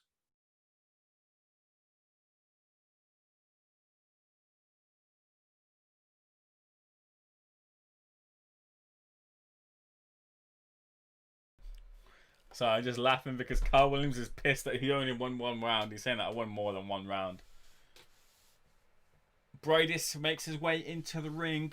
The Wbss Cruiserweight final, second iteration, is finally going to get his conclusion. Dorticos and Briedis. This is just going to be a shootout, right? Or at least Dorticos is going to try and go straight for the knockout on Briedis. Briedis was formerly managed by Alcesta, weren't he? Alcesta took Briedis from relative unknown to world champion, didn't he? Although I hate how Alan is trying to sell himself as a heavyweight punching bag recently, especially around the Babbage fight, which I would love to see, and I'm an Alan fan, to be fair. Listen, I think Dave Allen gets a lot of unwarranted hate. I think as a person, he's a really nice person. I've genuinely seen him take pictures with every single person that waits or asks for a picture. He does every interview that's asked of him. He's proper nice. He's not rude to anyone. Gives the time in the world for anyone. Now, people will say they're sick of the whole story, the David Allen story, and buying houses, and that he gets opportunities. But listen, for me, I can see Dave Allen winning a British title if he's positioned right, and I think that'll be a nice little, should he retire soon or whenever he retires, I think that's a nice achievement and a reachable achievement for Dave Allen to have achieved. Saying that word too much here. To have for him to look back on and have had claimed the British title. So I think that's well within his grasp and he can win it. It's just about positioning him at the right time because people are coming up and moving. Daniel Dubois is there right now. Fabio Wardley wants it. So down the line, I think David Allen wants and can win a British title. But yeah, I'm not one of these people that say, you know, oh, he should hang it up. He's taking one too many to the head. Look, that for me, it's in the hands of the doctors, and I'm not a doctor here. I'm not an expert in that field. I'm not gonna say to someone, oh, you can hang up the gloves. If you can pass a medical, then you're passed fit by the doctors, then you should be allowed to be in the ring. I remember Daniel Bryan, if you're watching the WWE, and he had too many concussions, and as per the WWE concussion protocol, they stopped him from going in the ring. To be fair, they said that like the time out in the ring helped heal his brain and the scars that the concussion had left. And then he went to all the doctors independently, the best doctors in America, and they said that, look, your brain is fine. And it took him 2 years to clear himself. And he was fine for quite a long period of those 2 years. So for someone to have that happen and then them stopped from doing their vocation, I don't think it's fair. So, listen, I wouldn't want to see Dave Allen before like a really grueling or cruel injury because of boxing. And I want to see him safe with all his faculties after he retires. But if he's past fit, then he should be allowed to box, for me, in my opinion. If I speak on Idris Virgo, I'm in big trouble. Throwing water on a journeyman, John Doherty would show Virgo some proper fighting. Look, like, with me, the stuff that Idris Virgo is doing is very see-through. Well, first of all, I gotta show Idris some love. I'm from the West Midlands myself, so is he. So I'm gonna show Idris some love, because there's not enough fighters right now from the West Midlands in that public eye. We got a few coming. Shakan Pitters coming through. Matthew Mackham was there in the past as well. Shabazz Masood is from the Midlands as well. You got quite a few fighters coming through soon, and I'm gonna shout out and show some love to the Midlands fighters. But look, you know what he's doing. He's trying to get his name out there. He's trying to put himself out there, get people talking about him. The old adage goes, get people that hate you enough, they'll hate you enough, they'll pay a ticket to watch you lose, and you don't lose, and you keep making them buy tickets because they hate you and they want to see you knocked out. It's the whole Floyd Mayweather thing. That's how he made his career. I'm not calling Idris Virgo Floyd Mayweather by any means. Dorticos versus Briedis is live now. They're in the centre of the ring, both of them just feinting off and on each other, disengaging. No one's really throwing a meaningful punch. Taylor Khongsong is about to start as well. But yeah, that's all it is. That's all he's doing. He's not playing a character as such. Jason Wellborn as well, yep. He's not playing a character, but he's just getting people to talk about him. And fair play. Do it. That's what you need to do, because only you sell your tickets by you doing that sort of thing. By you building that fan base, even by building that notoriety. The last thing you want as a boxer is indifference. You don't want to have your fight.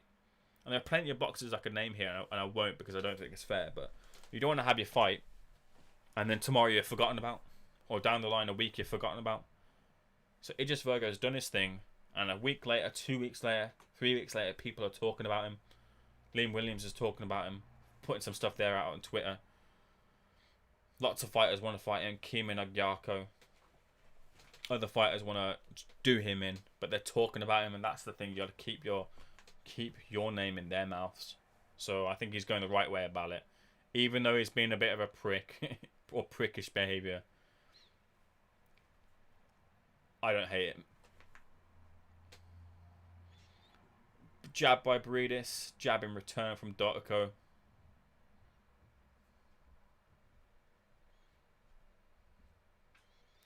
Dortico looking very unsteady on the feet.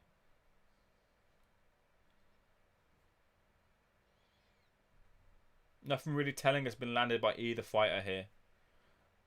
Feints with the jab up top, then hits the jab to the body in the right hand. Dortico does. Nice little movement there, but doesn't really get through. Triple jab though in return from Briedis.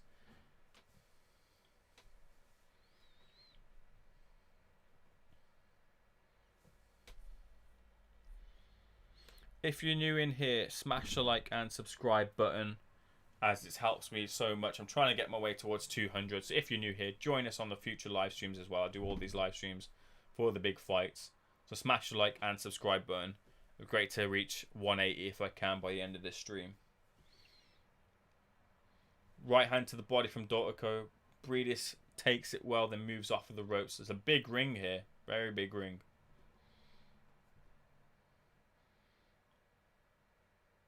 Feints with a left hook. Left hook, right hand, but eats a jab as he's trying to hit that right hand, which offsets him, and the right hand misses.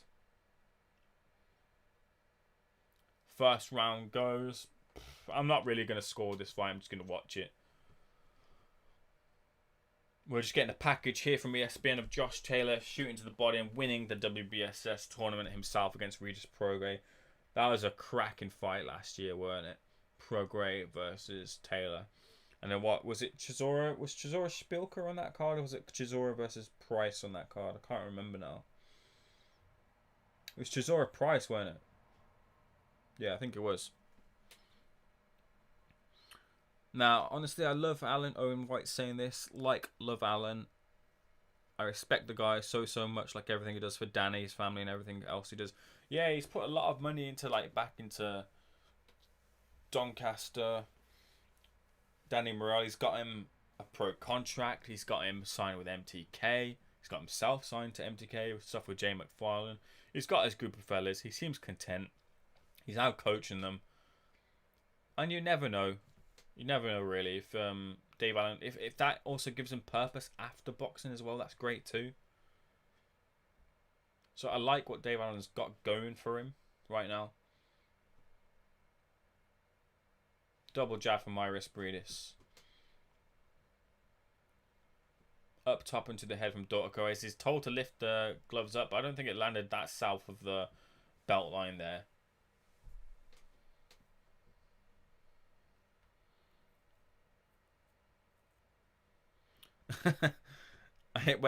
Jason Wellborn, big up. I ate too much pizza. Jason Wellborn got stopped by Felix Cashman.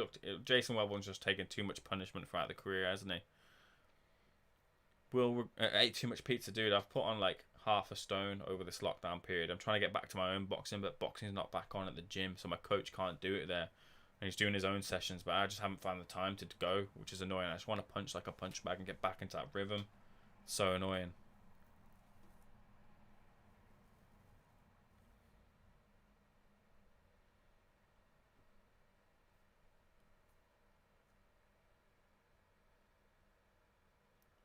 Tim Bradley on ESPN. He goes, look, I thought this was a 60-40 for Taylor, but after I've done my film study, it's a 50-50 fight. Come on, man. I'll be very surprised. Very, very surprised if... Oh, he's on about Taylor Ramirez. Alright, fairs. I thought he was on about Taylor Khongsong. Nah, Taylor's going to be on song against Khongsong, for sure.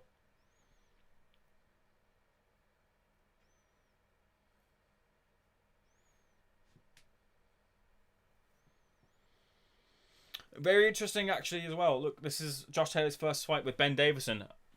Some people don't like Ben Davison. Some people say he's not a good enough coach. I can't make a distinction yet as to whether he is a good enough coach or not. Because look, people give him shit about. That was a low shot there from Dorticos for sure. Briedis complained that it was low, but the referee didn't say anything there. Look, if you think Deontay Wilder lost to Tyson Fury in the first fight, like I do, then the coach in there, yes, he was assisted by Freddie Roach, but the main coach in there, alongside Ricky Hatton as well, was Ben Davison, and he also helped orchestrate the comeback through, helping them get rid of the weight as well. So you gotta give Ben that credit. But I listen. I'm not anyone to cast a judgment on it, but I'm still I don't think I've made my decision as to whether he's a good coach, bad coach, or anything like that. I think he's been fine, to be honest with you. I wouldn't call him a chancer or anything like that. I just hope he stays away from the bookies after his boxing. Yeah, of course. Look, Cheeseman's been a victim of those crutches in life, and it's good to see that Cheeseman's kind of coping and sorted that problem out, because nothing fucks up a fighter more than the crutches that they have outside of the ring. We've seen so many fighters being bankrupted because they've not spent well, made those investments. There's talks of Roy Jones Jr. The reason why Mike Tyson's fighting Roy Jones Jr. isn't to fight Roy Jones Jr., it's to help Roy Jones Jr. He's doing it for him because he needs the money. Now that's not a great way to think, given the amount of heart, blood, sweat, tears, soul that Roy Jones Jr. has given to the boxing business, to see him still in need at this time in his career, at this age in his career, which, quite frankly, probably you could say he shouldn't really be in a ring at the level that he's been in. Yeah, sure. I mean, he could have retired a lot earlier, but like facing someone like Scott Sigmund or whoever it was and things like it, just didn't need to do it. For the love of fighting, I get that, but if it's a money issue, then that's the problem. If that's keeping you because you need to fight, because you need to earn the purses, then that's a problem. Especially when you've been to the highs that Roy Jones Jr. has been in. But yeah, hopefully Dave Allen doesn't befall those pitfalls. Keeps coaching so he stays well mentally, for sure. He's led quite a, I think Rob Tebbett said it right, like quite publicly at times, like mentally ill, kind of putting that out there when he's been ill in that sort of sense, and you want to see Dave on the right side of that as opposed to putting that out there. If he needs help, of course, looking to get that help, but hopefully in that right piece and frame of mind. Too many fighters are there, like Scott Fitzgerald at the moment needs a lot of help, and he's getting the help, I believe. As was there was another fighter, the name escapes me, but I think there's like this sports program, isn't there, where they can go to, like rehabilitation program, but like coronavirus stopped it, so they couldn't go there. So some fighters were trying to get there, and there were, again, you could see it on their Facebooks and things like that, them like in their state of mania and posting and trying to get things done and just on it all the time. It was quite sad to see, to be fair, but now that the restrictions are lifted, hopefully they're getting the help. I can't remember which fighter it was. Gary Sykes it was, sorry. So hopefully he's better. Jason Wellborn versus Cash was hard to watch. He took a bit of a beating, didn't he? Yeah, like you thought maybe that he would soak up the pressure and come on strong like towards the mid to the late, but it just looked like Felix Cash just beat it out of him.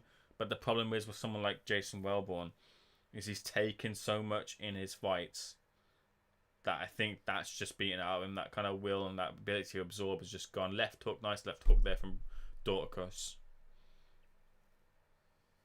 Right hand here from Dorticos as well as from Briedis, sorry, as Dorticos shoots off a right hand.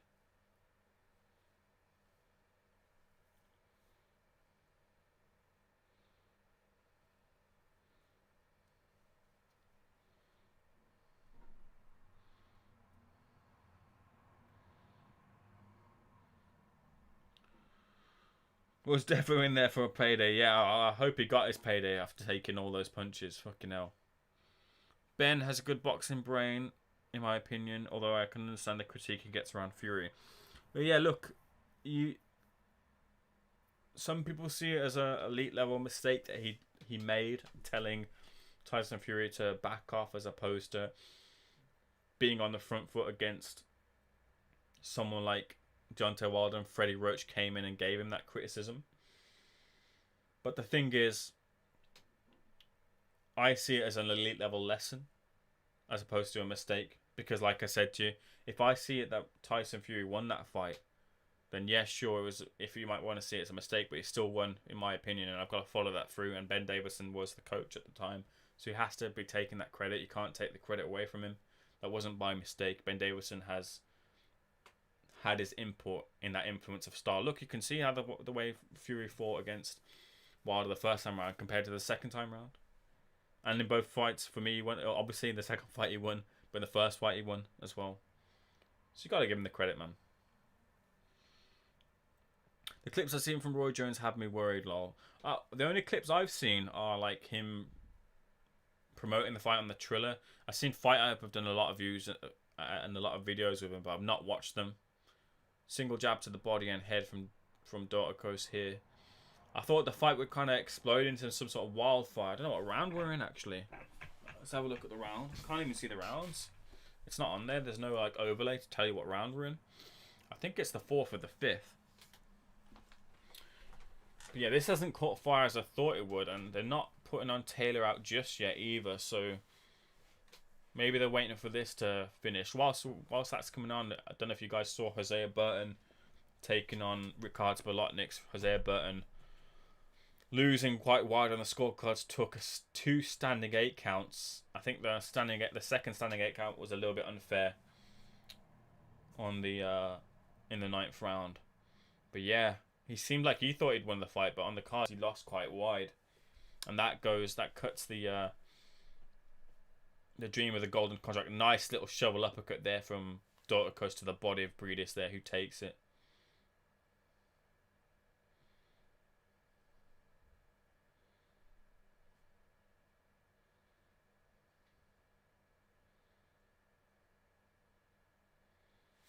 Khongsong 5 years younger than Taylor. I didn't realise that.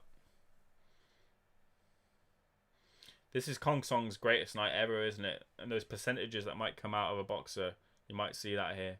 I don't think it'll have much of an effect, and I think that Taylor will end up... He'll win on points, but he might even get the stoppage.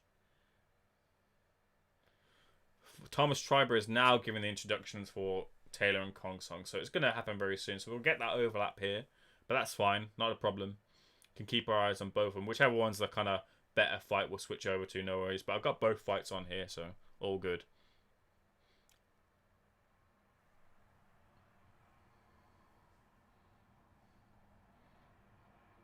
Was Fitz the one Hearn spoke about?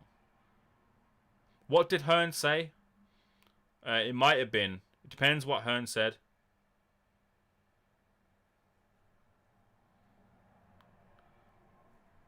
Because Scott Fitzgerald, I think he's got a personality disorder, which is a shame. And I think he's trying to get his boxing license back. And this is the thing, this is what I'm saying to you, like, the board will make sure he's mentally sound for him to fight on. And if he's not, then he'll have to face that and get himself better before he can get back into the ring. Nice little uppercut there. I think it just missed, actually, from Briedis. In regards to, yeah. I don't think he gets dropped twice because of Ben. If anything, not following Ben's instructions gets Fury dropped by Wilder, and Fury secures that win by taking Ben's advice. But what do I know? No, you're not wrong. But like, listen, you can also say that Tyson doesn't really listen to instruction, and he just does what he does. But no, I'm not one to kind of rob the credit of someone, and you have to give it to him. Umar from IFL just tweeted saying Taylor's going like, yeah, he's going live now.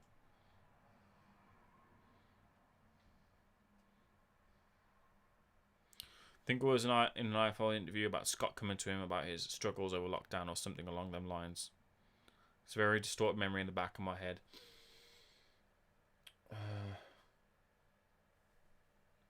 I just remember Eddie saying that Scott needs to get himself right and he needs to keep himself healthy. That's all I remember. Taylor's in the ring now, as is Khongsong.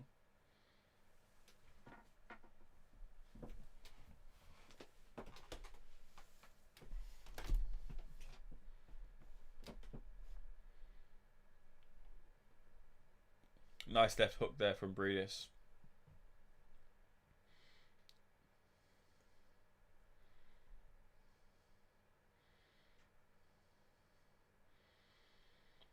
It's like both of them are just afraid to let go of those power shots, which is a shame.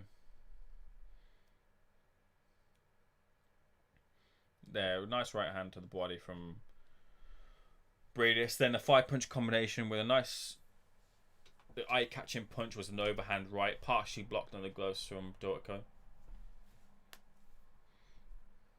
Left hook gets in, short left hook.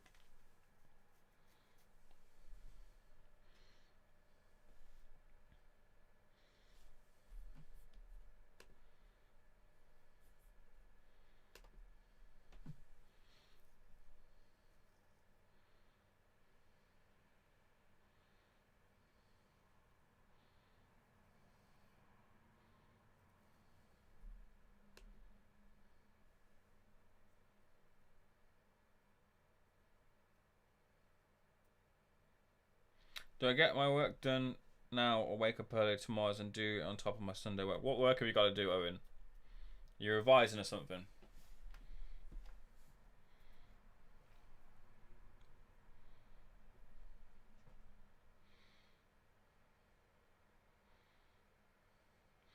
Oh, right hand and a left hook there from Dorticos. And I think he eats a jab, it might have been, or a right hand in return from Briedis, who then clinches. Exchange of jabs, triple jab there from Briedis, then back into the centre of the ring. Briedis don't want to be caught on those ropes.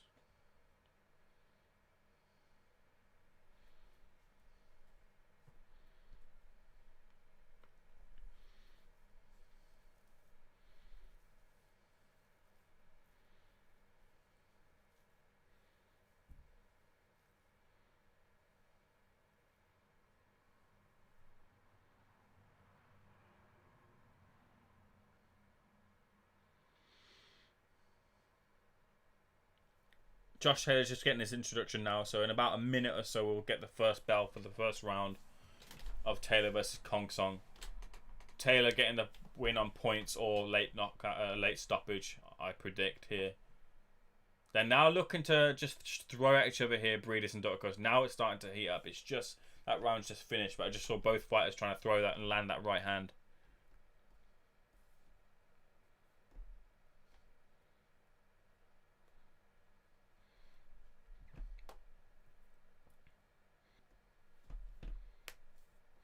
Khongsong saying a quick prayer. Josh Taylor up on his feet.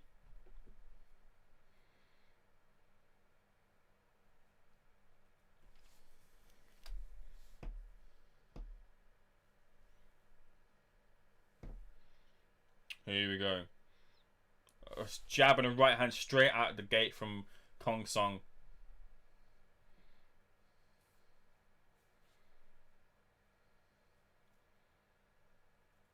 Another straight and a right hand there from Khongsong. Both, I think the first one landed, but the second one missed. Taylor's staying out of range.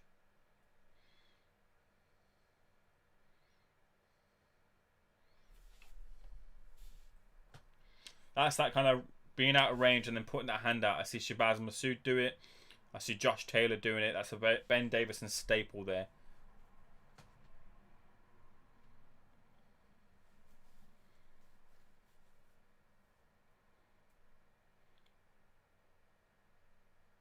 Right hand's coming in from Briedis.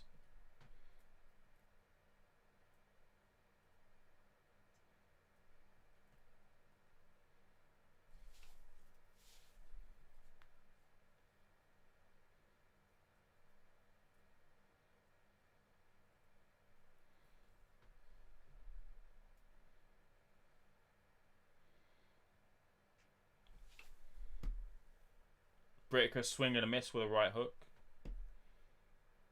Right hand on the guard of Josh Taylor. Josh Taylor takes that right hand. Triple jab and then a straight to the body. Khongsong fires back with a right, but I don't think it landed. He wants to land that power shot though. Khongsong wants to throw as often as possible those power shots.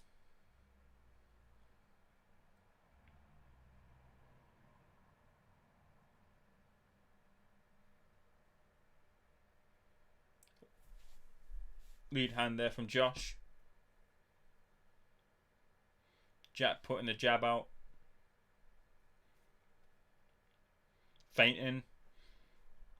Feinting right.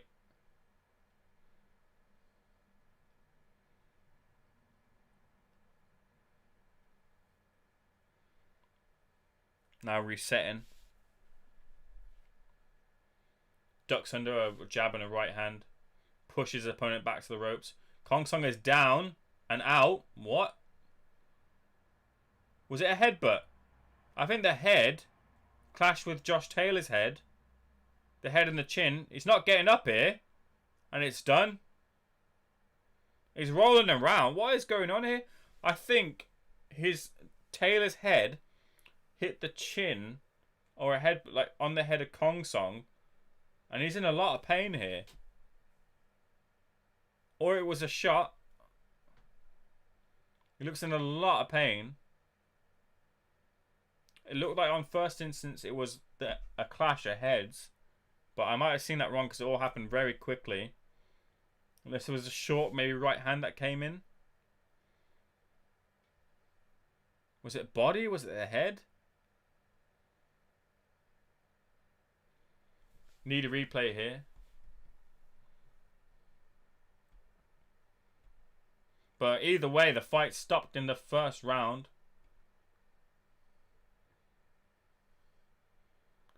I don't know, Owen. It just happened so quickly that I can't...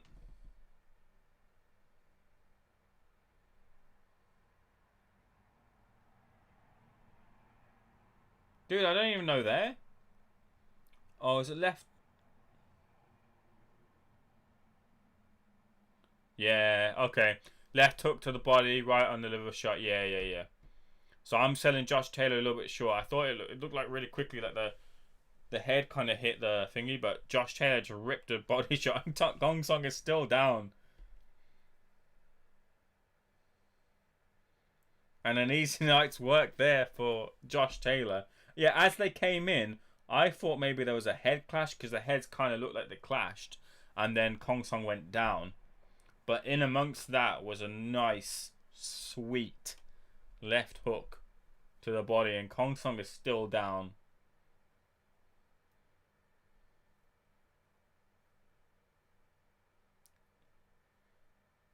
And a great night's work there. Early night for Josh Taylor here. This is what I'm saying. Like a fight like this, just getting this out of the way in coronavirus time, perfect. So that when the fans come back, we're coming back to a big fight like against Ramirez or something. But I didn't catch that first time around. And that was nice work there from Josh. Give him all the credit in the world there. Getting rid of his Mando in emphatic fashion. Left hook to the body and bam, down goes Khongsong. Rolls around a couple of times.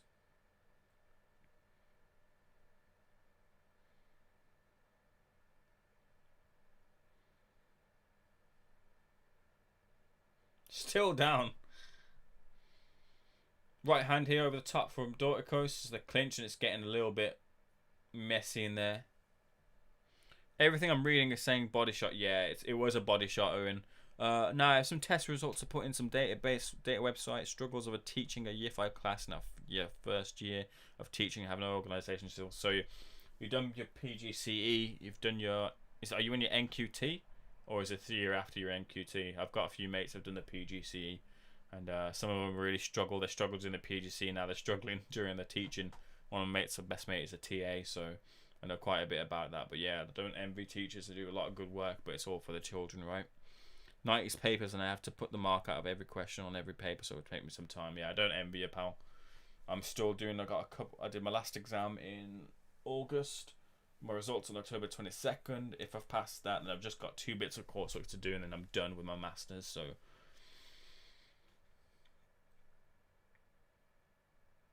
there's a teacher who boxes. You know who they're? Owen, let me give you a question here. There's a teacher who boxes. There's 2 of them I can think of at the top of my head. Both of them are maths teachers. Can you name one of them? One is a female, one is a male.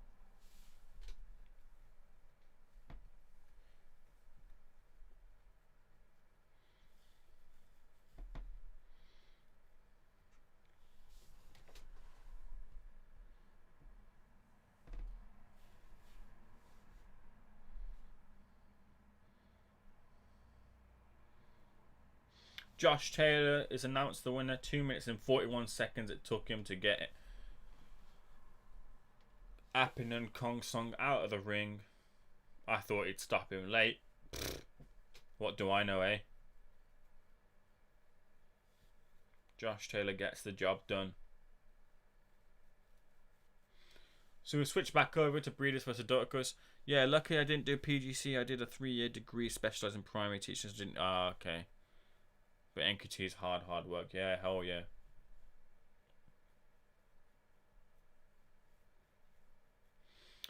Hopefully Josh Taylor. What's her name? Yes, you know who. You've got an idea as to who it is. Blonde woman. Yeah, you know. I'll give you it. So Ebony Briedis is the female boxing teacher. Ebony's good crack. She's got a bit of banter about her. I've never seen her fight. I think she wants to get over here, something with Matchroom, and she'd do well, you know. She's a good-looking lady. She's got the banter about her. She's got to back her up in the ring though, but to a degree and to a level, she'll get the pundits in, the guys in, won't she? So there is success and there's money to be made if you're Ebony Briedis. The other maths teacher is the math magician Ramez Mahmood, who's in against Chris Bork for the English title, and Ramez put in a losing effort, unfortunately, but a decent effort from Ramez. Those are the 2 I can think of off the top of her head.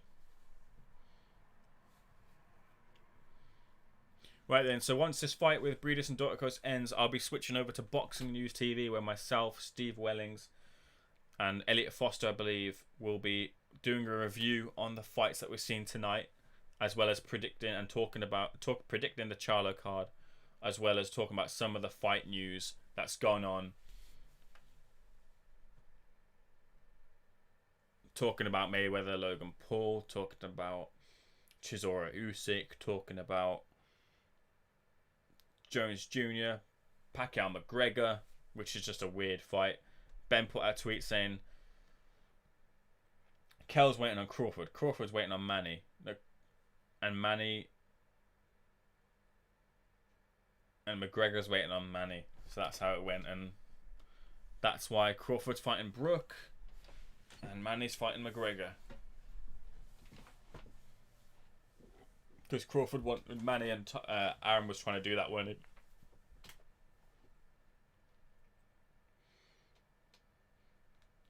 Surely the Logan Paul fight is nonsense. You'd think so, but the money makes total sense. And I can see the fight happening. No, Logan Paul isn't going to be in any real danger. He might take a few shots on the way to getting stopped, but he's not going to get hurt, really. And Mayweather's in no trouble whatsoever. So Floyd Mayweather knows his business. He knows what's going to make him money, and that will make him a lot of money. It also keeps him relevant in the younger eye, in the younger domain, in the public pop culture kind of figure, so that when the new crop come to fight and are around fighting age, he can then fight them, what the TikTok stars. Nice right hand there from Briedis on Dortico. A little bit low there from Dortico, but a nice little shovel uppercut straight to the sternum there. on the belly button.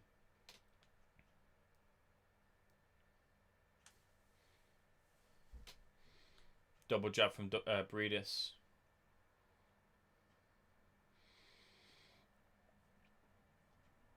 But I think, you know, for the Charlo card, you got some really good fights on there. Casimiro's on there against Duke Micah. Charlo's fighting Derevchenko. The other Charlo's fighting Rosario. And I think if there's going to be an upset, then the Charlo fighting Derevchenko might get upset by Derevchenko, and Derevchenko could win that fight. It's gonna be tough for him, obviously being on that card, but I think Rosario will get stopped there, and Derevchenko could put up the upset. But I actually do see the other Charlo winning on points. Honestly, that stuff is ruining boxing. I don't mind KSI Logan Paul, and that's because it brings a new eye to boxing in a respectable way. But having debatable GOAT versus greatest of all time versus Logan is disgusting. I was talking about this with Steve, and it's just like, I see it having no more to do with boxing other than it being a money spinning way using the medium of boxing to make that money. So I can separate the two things. Just like the little man thing, the guy's just making his money. Ruining boxing, this is the thing though. You open the one door to some YouTubers, then you open the door to every YouTuber, and as long as you've got what you're saying here is, as long as you got the following, you can get the fight, and you can get the fight against a massive name. And you might start seeing that to become a problem, because we'll take away from, arguably you could say, look, Mayweather's making a comeback, because essentially he's fighting again in a boxing ring, and now his comeback is against someone totally non-credible. And then you might argue there as well that fucking Mayweather was doing that anyway because he's just beating fighters that he knew he could beat, fighting against his last fight might sans it being like a crossover fight was Andre Berto. Andre Berto was handpicked by Mayweather because he wanted to give him a payday for being his fucking sparring partner for so many years and helping him out for so many years. So what really new is Mayweather doing, at least in the last kind of portion of his career? Because Mayweather fought similar type of fighters, ones that he knew he could beat. So, but then looking at it as a whole and taking Mayweather out of it, you might start seeing your future big fighters fighting those with following so that they can get that money in. I think Teofimo Lopez said it on an interview with Boxing Social. Rob did an interview with him, and check it out, because Teofimo Lopez was saying, and this is an upcoming 23-year-old fighter whose star is on the rise. He's fighting Lomachenko, and he could beat Lomachenko.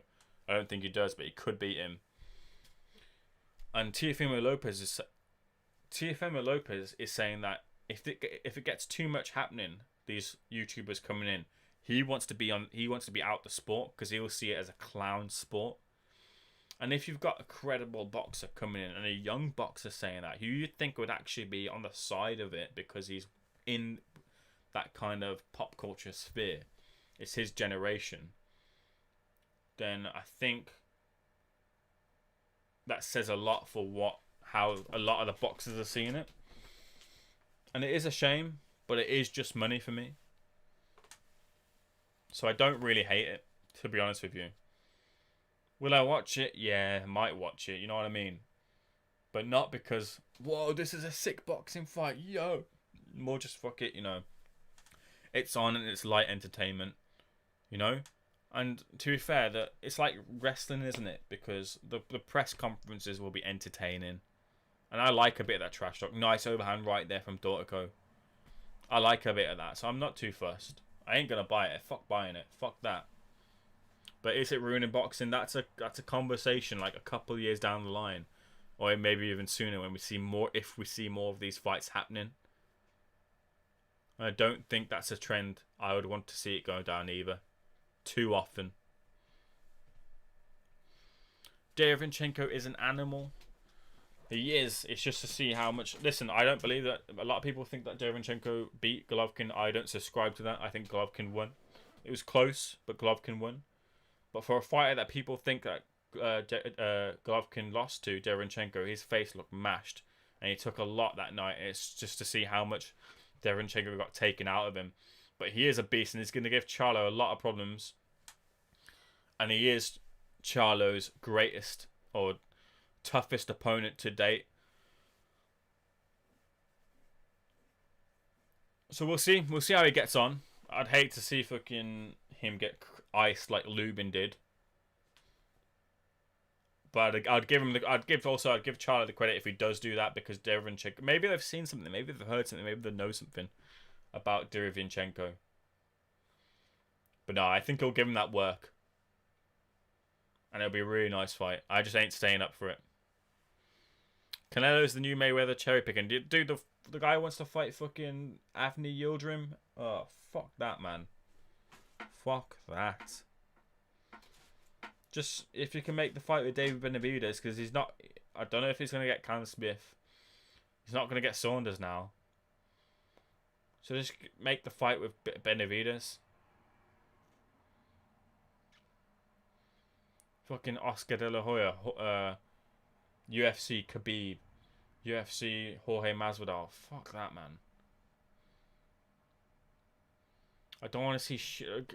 And Avni Yildirim is just another fucking Rocky Fielding for Canelo.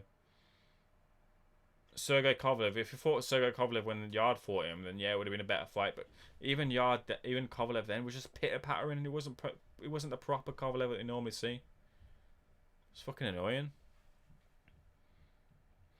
David Lawrence Graham, evening mate, evening David. David, some good news for you. We'll be over on Boxing News TV after this WBSS final with Steve Wellings from the Boxing Asylum reviewing all of tonight's action. Owen White saying, I think he beat Triple G. Listen, it was close. My opinion is that Triple G won, but I don't put it out the realms that he lost. Like, it was a close fight. But for me, if you're asking me to score, I can't remember what I scored it, but I know that I saw Triple G winning. I also saw Triple G winning both the Canelo fights. How do you feel about that one? Taylor up next. David, Taylor won in the first round. I thought there was a head clash, but Taylor fucking left hook, liver shot. Khongsong was on the floor rolling. I don't think he got up.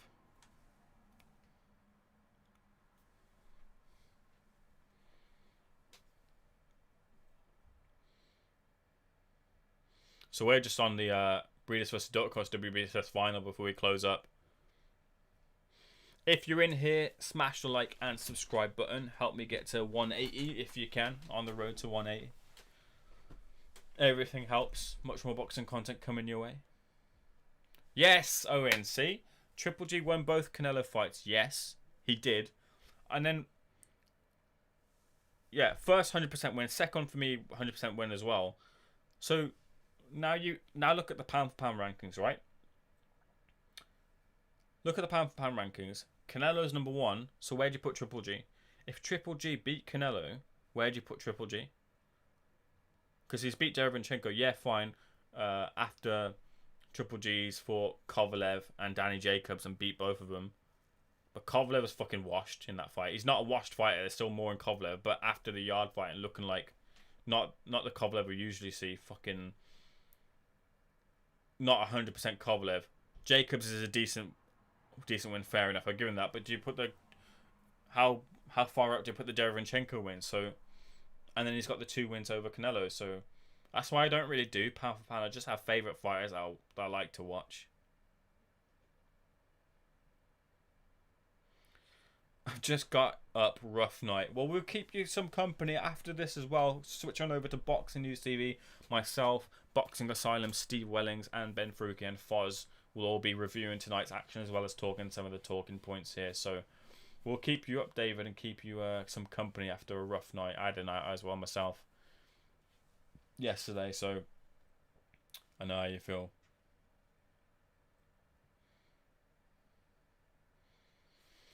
Honestly, Canelo has just cherry-picked his way to the top of that pound for pound. Who are his best wins? Let's have a look. Off the top of my head, can I think of his wins? Danny Jacobs, a really good win. Rocky Fielding, nope. Kovalev short after the fight against Anthony Yard, where Buddy McGirt is saying, if you take a few more of those shots, I'm pulling you out. Julio Cesar Chavez Jr., crap.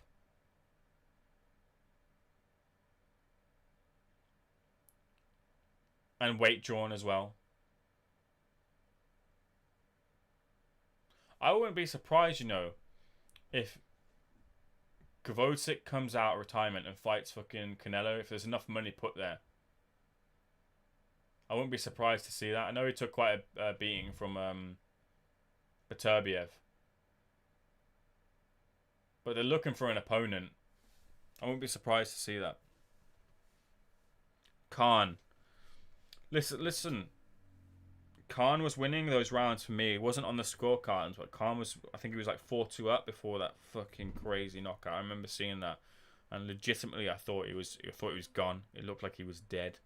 And he's one of those knockouts that just drop your jaw because Khan was just system rebooting. But Khan has no business being up there at that weight, middleweight. So I don't know what he's doing up there. And he was there for the taking. And Canelo knew it. Even though I think that Khan was up, Canelo knew and could give away those rounds because he was just trying to throw that overhand right all fucking night to land it. And he landed it, I think, once and a left hook. And Khan didn't learn. And then he finally threw it with like full force. And it just rocked Khan to the core. And he was a system reboot. Windows crashed there. But no, yeah. But the thing with Canelo is he's a good enough fighter to not have to cherry pick.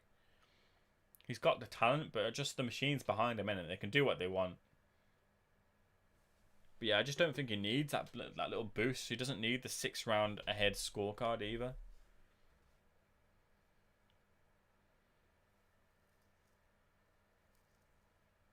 Oh yeah, of course. Canelo was massive. I think Canelo was saying it was just like bee stings. He was getting tapped like a bee, just a little sting to the face. Whereas compared to what Canelo was throwing, he was just throwing fuckloads of power back at him. Tainted win regardless of how good that KO looked. Like, yeah, Mexican beef, man.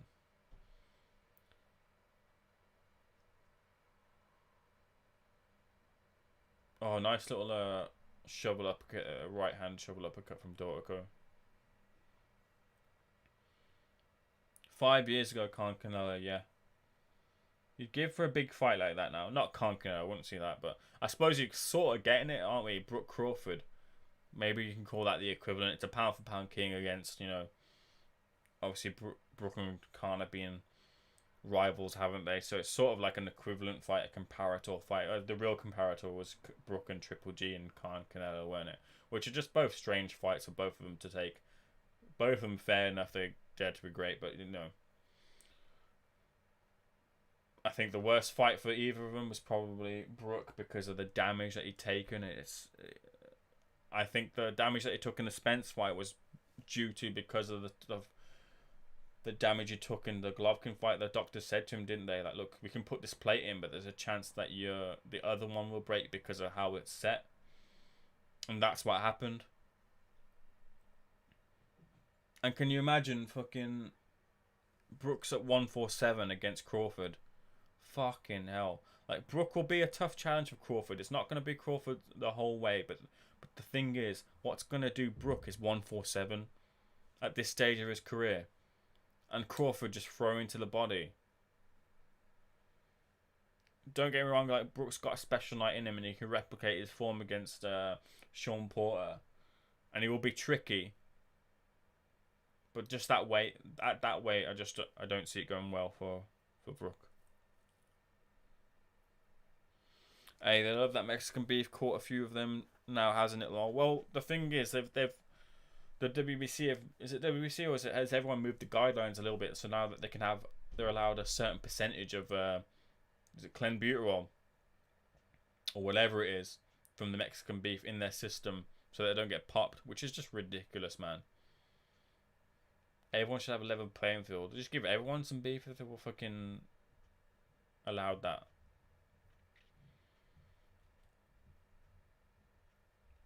Who is the Cuban heavyweight on the Kaunaki card? Which Kaunaki fight was it? The one against Hellenius? His name's not Quent. It's not Frezikendo. I know he's Puerto Rican, but there was a Cuban. I'll have to have a look. Let's have a look.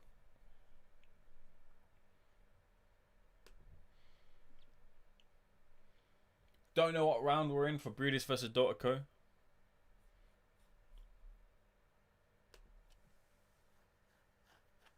But we'll stick it out and then we'll be moving over to Boxing News TV. Frank, are you on about Frank Sanchez? That must be who you're on about. Yeah, Frank Sanchez.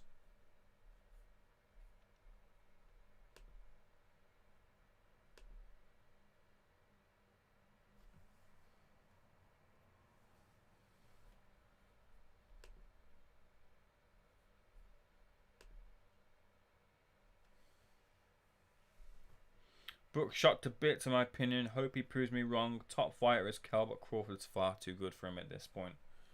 Yeah, look, I see Brooke giving him work and giving him problems because that Ingle style, when you haven't come up against it, that Winkerbank gym style will give fighters problems. But I think Crawford has enough to figure it out. Kell will be tricky, but just at 147, man, nah. If you're in here, 7 guys in here, if you're new here, smash the like and subscribe button. Does help me loads. We'll be wrapping up after this WBSS finals. Dorticos looks like he's coming on strong against Briedis, who's huffing and puffing here. We'll be moving over to Boxing News TV, a post-fight review show. Myself, Steve Wellings, Ben Faruqi, Elliot Foster, doing the rounds, keeping you company for as long as we go, talking about the boxing. The fight has ended, so we'll see who gets the win on the scorecards as they fought to a 12-round decision. Let's have a look.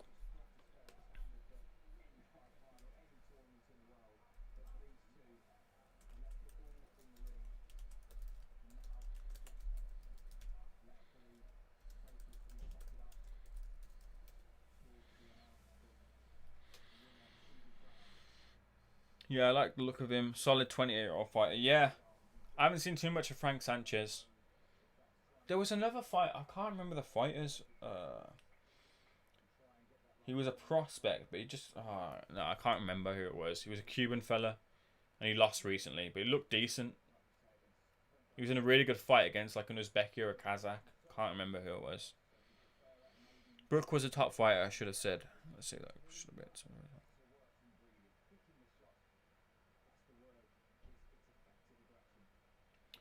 Yeah, I mean, like, he needed to win against, what was it, Mark? That American fella that he fought recently. Mark, is it Ken Casey's fella from Dropkick Murphys? He needed to win that fight because after fights against like Zarafa, where he didn't look great, and to be fair, Zarafa's looked pretty good after that. So I don't know how much you can say about that. But yeah, he needed to win that fight to show he's got it left in the tank. And I'm glad he's getting a big fight, and maybe he'll call it quits if Eddie's keeping him going and he doesn't want to be there.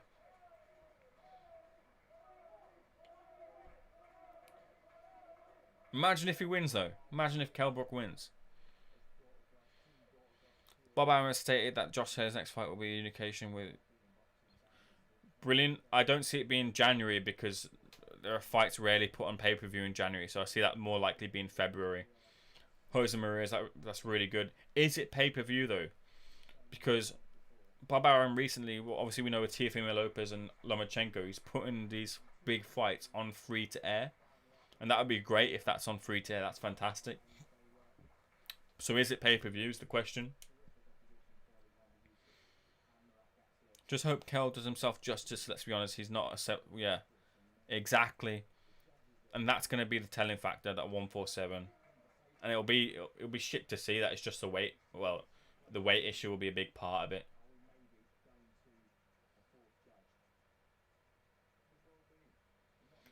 We're just waiting for the results here.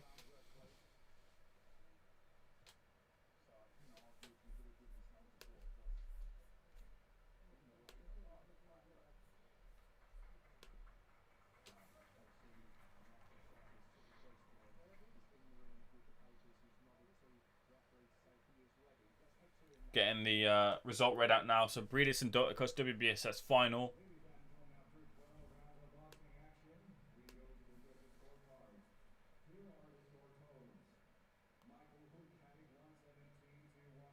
117, 111. 114, 114. 117, 111. I think it's going to Dorticos.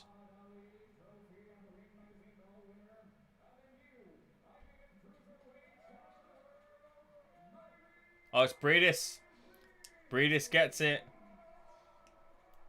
Mairis Briedis wins, becomes the new IBF champion, and wins the trophy, Muhammad Ali trophy against Yuniel Dorticos. Dorticos looks gutted, shaking his head.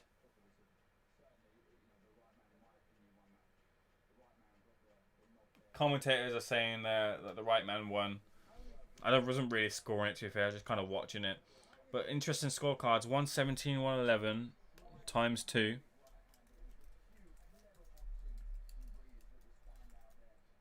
And then 114, 114. Yeah, it's Mark the Bazooka something. I can't remember his last name. It's Mark something.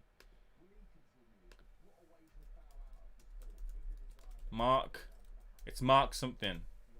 Mark Bazooka something. I can't for the life of me remember. DeLuca. There you go. Mark the Bazooka DeLuca. Yeah, he needed to win against DeLuca. And he looked good against DeLuca, but no offense to DeLuca. Who is DeLuca? You know? So... yeah, to be fair, it was decent in the last fight in the layoff, but the American guy was poor. Yeah, that's it. Exactly. Mark DeLuca. Briedis is some fighter. Yeah, he's got the win here. Seemed like it was deserved. I wasn't really paying much attention to it.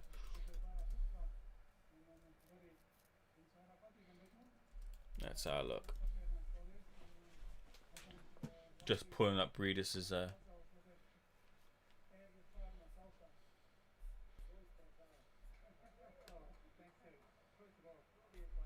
oh, I hate BoxRec sometimes. Sometimes you'll go on BoxRec and then it'll just like spaz out and it won't let you fucking view anything. Anyway, I'm going to start heading out because I've got to prepare for a post-fight review show which will be happen imminently on Boxing News TV with myself, Steve Wellings, and Foz. Elliot Foster, that is. So, we have watched today George Davey looking good against his opponent, Jeff Thomas. We have seen Charlie Edwards win on points against Carl Williams. We've seen Jose Burton lose on points to Richard Zblotniks, and his dream of golden contract ends. And we have seen Josh Taylor finish his opponent with a liver shot inside 1 round. And then as well we have seen Mairis Briedis win the Wbss Muhammad Ali trophy on points against Yuniel Dorticos. I've been Ames, switching over to Boxing News TV. Please go over there and check us out. We'll be live very shortly to review all the action, talk about the Charlo card, as well as then talking about some of the news that has happened recently in boxing. So we'll see you soon, Ames, for on my channel. Let's say Boxing News TV. I'll be back shortly, hopefully in the next few weeks. Well, next live. I'm not going to be staying up for the Charlo card because it's too late. But we're back shortly with some content.